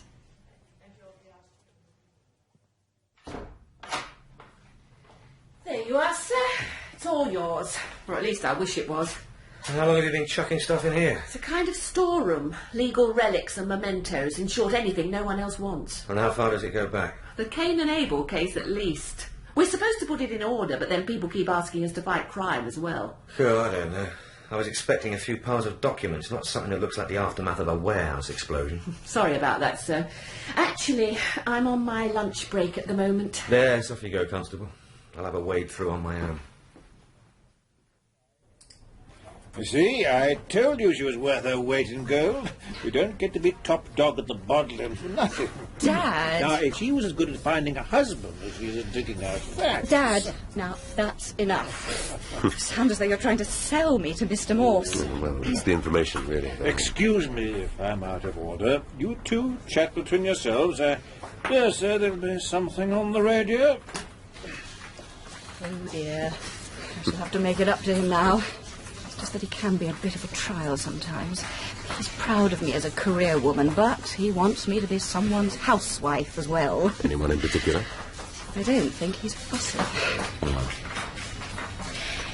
Look, let me run through the notes with you quickly. It's probably best if I sit on the bed. Do you mind? My pleasure. Well, this is from the 3 issues of the Oxford Journal. They gave fairly full reports of the trial, and the law reporter seemed to be pretty much on the ball. For instance, he picked up the point about the absence of alcohol in Joanna's body, despite the pub landlord saying that he thought she'd taken a drink. Yes, I've been wondering about that. And then there was the sexual side of things. Mm-hmm. Well, apparently there was some evidence about the captain, Oldfield, paying the boy Wootton to leg the boat through the tunnels. Legging means lying on your back and pushing against the roof of the tunnel. Well, of course, Musson would have had to lead the horse round, which meant that Oldfield was left on his own with Joanna in the dark. Privilege of rank. Hardly conducive to harmony on board. You don't think Joanna Franks was an entirely innocent victim, do you? If she stayed on board in the dark when she could have walked round... She'd paid to be on board. Women aren't all asking for it, you know, Mr. Morse. Of course not. I didn't mean to suggest that they were. You may be right. Reading through the report, you build up a sort of picture. Go on. I don't know exactly. It's as if the bargees weren't quite sure what had hit them from the first. They were keen enough to get their hands on Joanna. They were men, after all. Now who's generalising? All right. It's as if she were one step ahead of them all the time. And in the end, she paid for it with her life. Well, that's a very thoughtful analysis. Should have had a woman on the case from the word go. But if she was one step ahead of them, what was it she was after? What was it she wanted from them? If you're asking me to empathise with a Victorian nymphomaniac... Well, not altogether. I'm afraid I have run out of ideas. Now, I think I'd better make it up to my father. Look, thanks for all this. It really is a great help. I mean, if I could make it up to you when I get out of here, perhaps meal or something? I know a Greek place up in North Oxford. I'll give you a ring. Dad? Dad, turn that thing down. Sir? Lewis, where did you spring from? Well, I was waiting till you finished. You seem to be having a fairly informal chat. Helping me with my inquiries, that's all. Oh, I see, sir. That young nurse, Fiona, was watching you as well. Seemed a bit put out. Not playing a field, are you? What a ridiculous expression, Lewis. Just that being an invalid seems to have done something for my sexual attraction, that's all. Ah. I thought it was normally the libido. I'll use the Latin word, Sergeant, thank you. What have you got there? Wonder when you'd ask, sir. Well, I have. What is it? Little find I made this afternoon. Had a devil of a job signing it out from St Aldate's. It's a travelling box. What? Victorian. Initials J.D. engraved on the lid. Which I think might be J for Joanna and D for, Donovan. Mm-hmm. Her previous surname. It is, isn't it? Seems to be, sir. Because if we open the box up...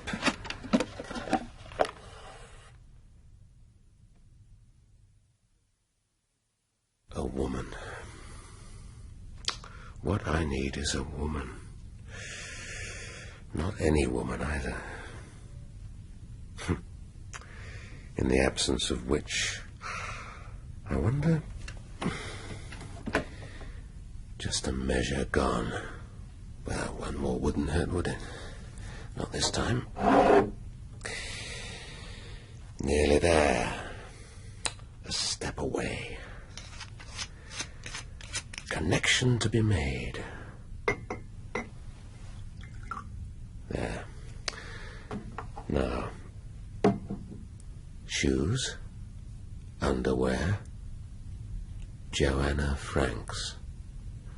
The petite and attractive figure. Mr. Morse, what exactly are you doing? I was just... Is that an alcoholic drink you're holding? What, this? You will bring about your own ruin. Bells, if I'm not mistaken. No? Yes.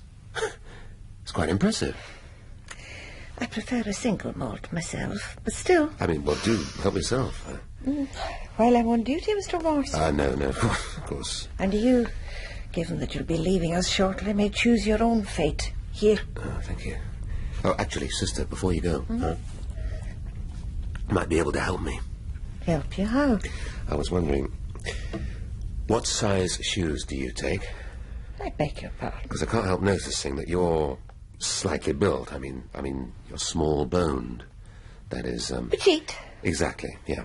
And what I need to know is, what size shoes does a petite woman take? Well, if it's any business of yours, size 3. Size 3?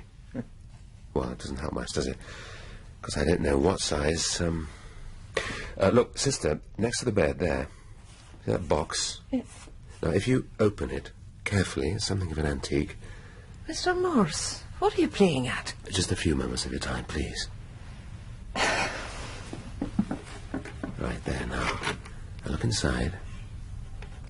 This is a lady's undergarment. Shh. It's a torn lady's undergarment, what is more, but underneath... Well, what are these? Shoes.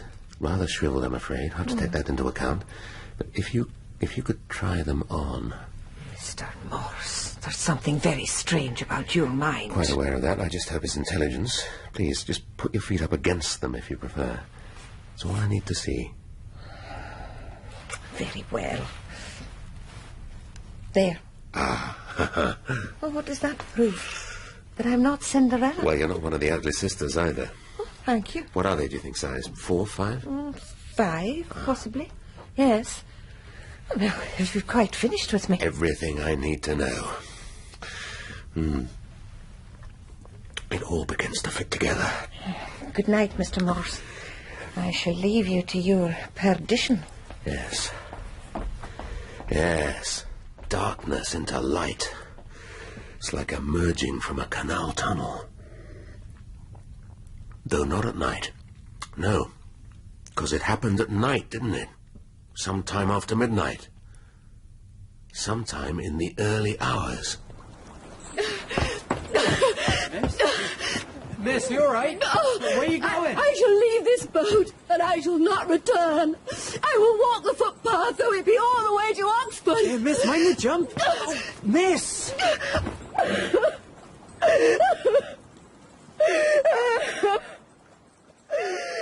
And was he already there? Did she have to wait? Or walk a little way, perhaps? Yes, of course. To a clearing. Through the trees.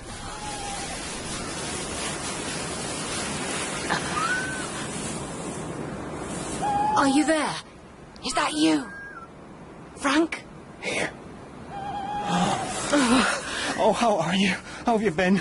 I thought about you. I've been wanting you so... No. We have business. Did you? Have you? Is everything ready? It is, yeah, over there in the wagon. And is she? Yes. I have brought the knife. Here. Good. Oh, it's sharp enough. I'd rather you did it, though.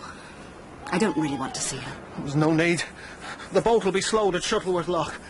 Walking fast, you would be ahead of it. There's a place further on called Duke's Cut. Don't look. If you don't want to see her, don't look. I can't help it. Who is she? Oh, Lord knows. She was travelling alone. Left the coach at Banbury. That's where I hired the wagon. There. That should do it. Her face. I will have to see her face. Oh, it's gone black. That's from the water and the bruising. All to our good. But we must hurry and have her discovered quickly. What's the state on the boat? Oh, the men are sleeping. I made sure of that. Damn them!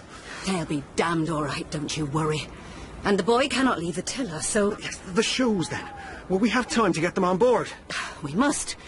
The window of my cabin is open, so as the boat slows towards the lock... Yes. I'll do it. And you must disappear now. You must disappear for good. You are no longer Joanna Franks. She is. But one kiss first. It'll be the last for some while. Oh.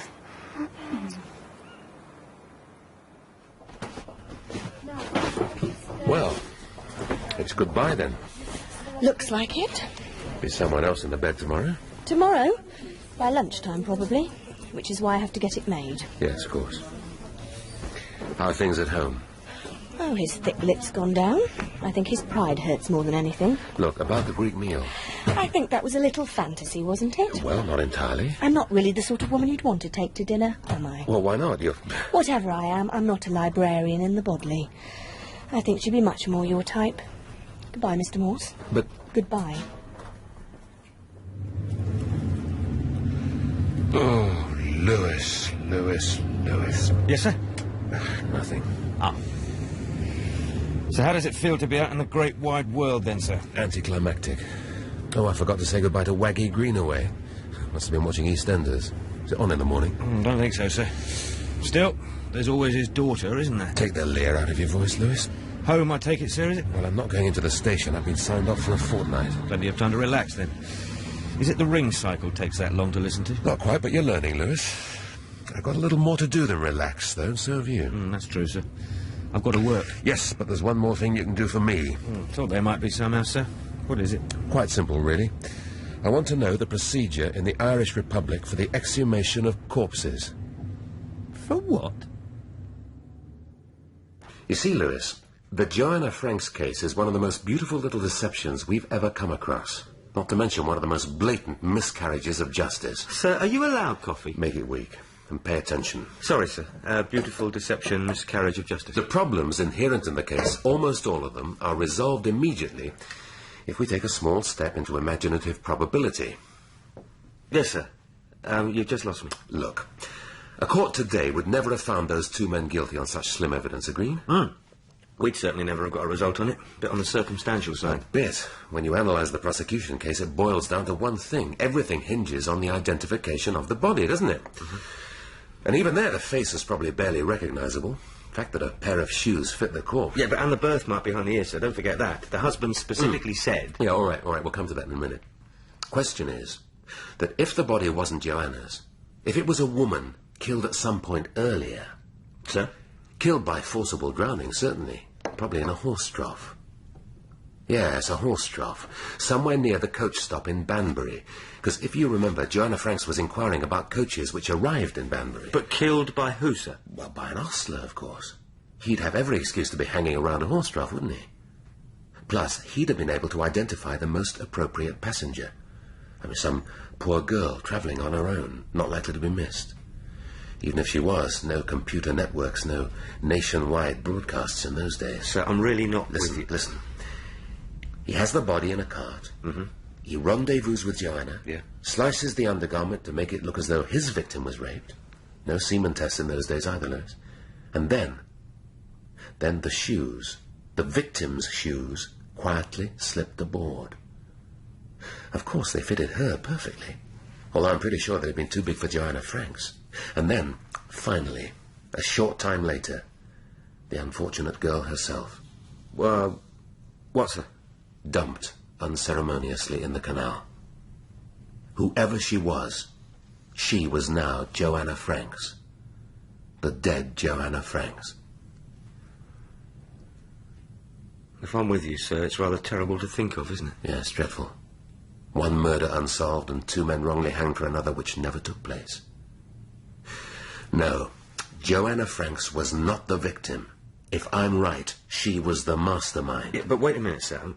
You're saying that the man who helped her was her husband, Charles Franks, the ostler, because he'd examined the girl he'd murdered, noted she had a birthmark and could bring it up in court. Right. What I don't see is the motive for the whole thing. Money. But what money? I know that they were poor. Well, perhaps not so poor. But they'd hit on a system. They wanted to try it again. No, her helper wasn't Charles Franks. Or, not exactly, though I've no doubt he adopted the part so well he played it unconsciously. Now, you remember the map you brought me, Lewis? The one I was less than grateful for. Yes, sir. Well, look. I think the final proof lies here. In Burtnaboy Bay. You're not related to Kipling's Mulvaney by any chance, are you, Inspector? No, sir, but it's a good question. I can see you're a man of education.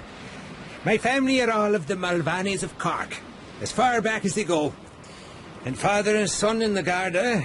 No, I'm the first to be out of the uniform. Well, it's very good of you to help. Oh, not at all. It's not every day we get to join in an investigation with the British police. And particularly not in this neck of the woods. Well, it is unofficial, I should say. Unofficial? Oh. Well, in that case, we're off duty. Here. Have a drop. Oh, thanks. Very kind of you.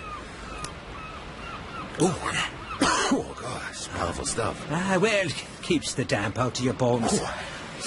So, how long will you be in Ireland now? Oh, a few days, touring around a little. Touring around with a purpose, I'd say. The cemetery's beyond that hedge. That's one of the finest views on the coast if the residents could only appreciate it. How did you swing it? Digging up a grave?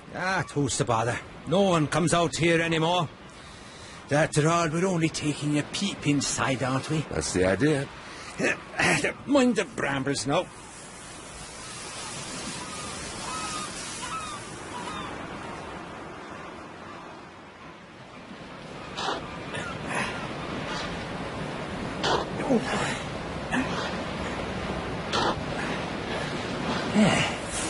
Looks like they're nearly done. And who is this F.T. Donovan we're paying a visit to? Emperor of all the illusionists. That's how he described himself. Did he know? How's it going, boys? There's wood, sir. So it is. And beautifully preserved, wouldn't you say, Inspector? It's the peat in the soil, does it? So the body inside should be fresh as a daisy. Like as not here, sit up and shake hands with us. Now then, who's to lever the lid? The wrench here, sir. Away you go, then. Brace her first, Inspector. Yes, I think I will, thanks. Mind the shit! Well, now, what do you make of that? Perfect condition, sir. So it is. I might take it for the front room. I'm not so sure about the colour, though. What do you say, Inspector? Emperor of all the illusionists. Called and well called. Any man who can change himself into a roll of carpet after death.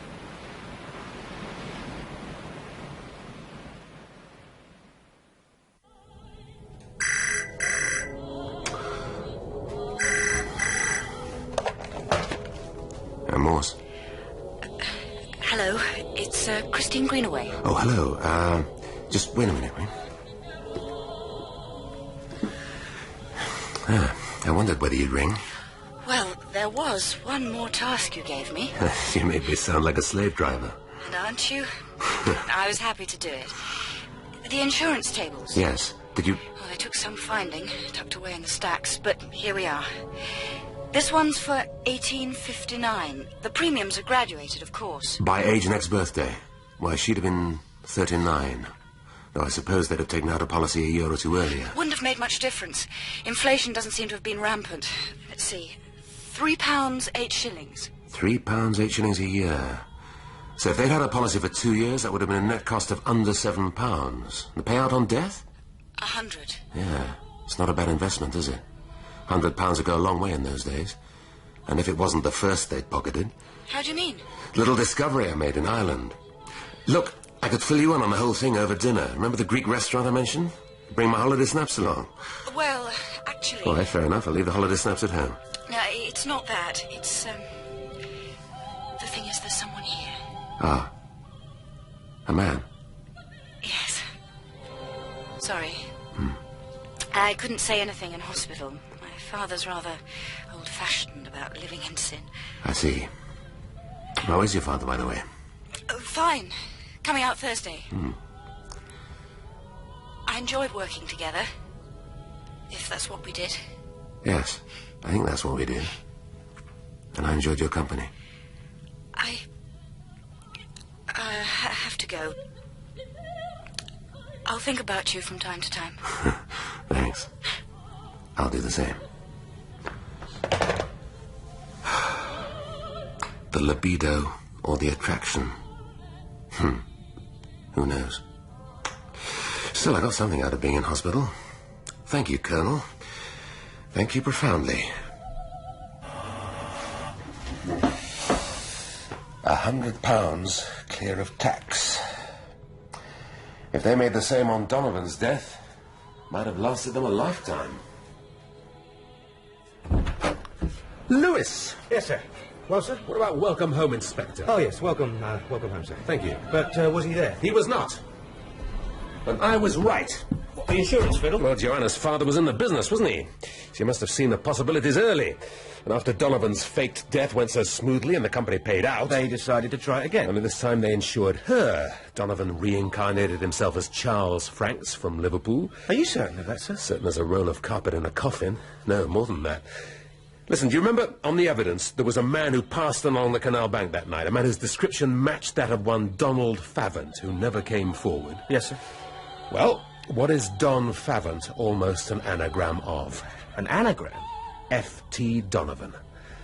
Yeah, the man couldn't bear to relinquish his real name entirely, no matter what alias he took up, whether he was Hefty Donovan, like a waggy Greenaway, or Charles Franks, when he turned his real Christian name into a surname. F.T. Donovan, Don Favant. Yeah, it doesn't quite use all the letters. Well, the man was committing murder, not setting a crossword clue. But like so many criminals who use a false identity, he needed to hang on to his real self in some respect. So, Donald Favant, or F.T. Donovan, stayed the night in Oxford after the murder, and then... And then metamorphosed back into Charles Franks, the grieving widower for the trial. After which, the insurance paid out on Joanna's death. They met up again and lived happily ever after. In the name of... I wonder. Yeah, it may not have been happily ever after, though, may it? Thieves and murderers do have a habit of falling out, sir. Mr. and Mrs. Todd Van Naff? No, well, perhaps not. It's amazing. And frustrating, given there's nothing we can do about it. Though I am writing to the Colonel's widow, short note of condolence and gratitude. You won't tell her he got it all wrong. What's the point? Anyway, I think somehow he knows that. Somehow he's watching us. And you an atheist, sir. Oh, for goodness sake, if this is convalescence. Shall I get it, sir? Take a message. Yeah, would you, Lewis? Now then, let's see. Hello? Yes? No, I'm afraid he's not. He's back soon. But, who's speaking, please? Oh. Oh, yes, I think we met. Hmm? Yes? Yeah. Yes. Yeah. Right. Right, well, I'll pass that on and I'm sure I'll get back to you. Yes, goodbye. And who was that? Well, you'll never guess, sir. No, I won't, Lewis, so tell me. Sister McLean from the hospital.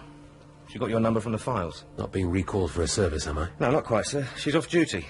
Apparently, she wondered if you fancied a drink. She wondered? Didn't sound so bad out of uniform. Quite feminine, really. Said she wasn't one of the ugly sisters. Is that a private joke?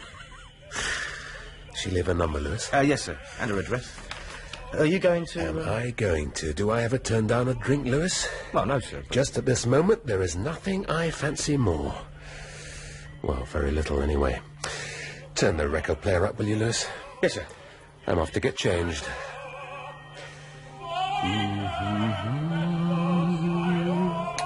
I sail gefüllt in Südseetor.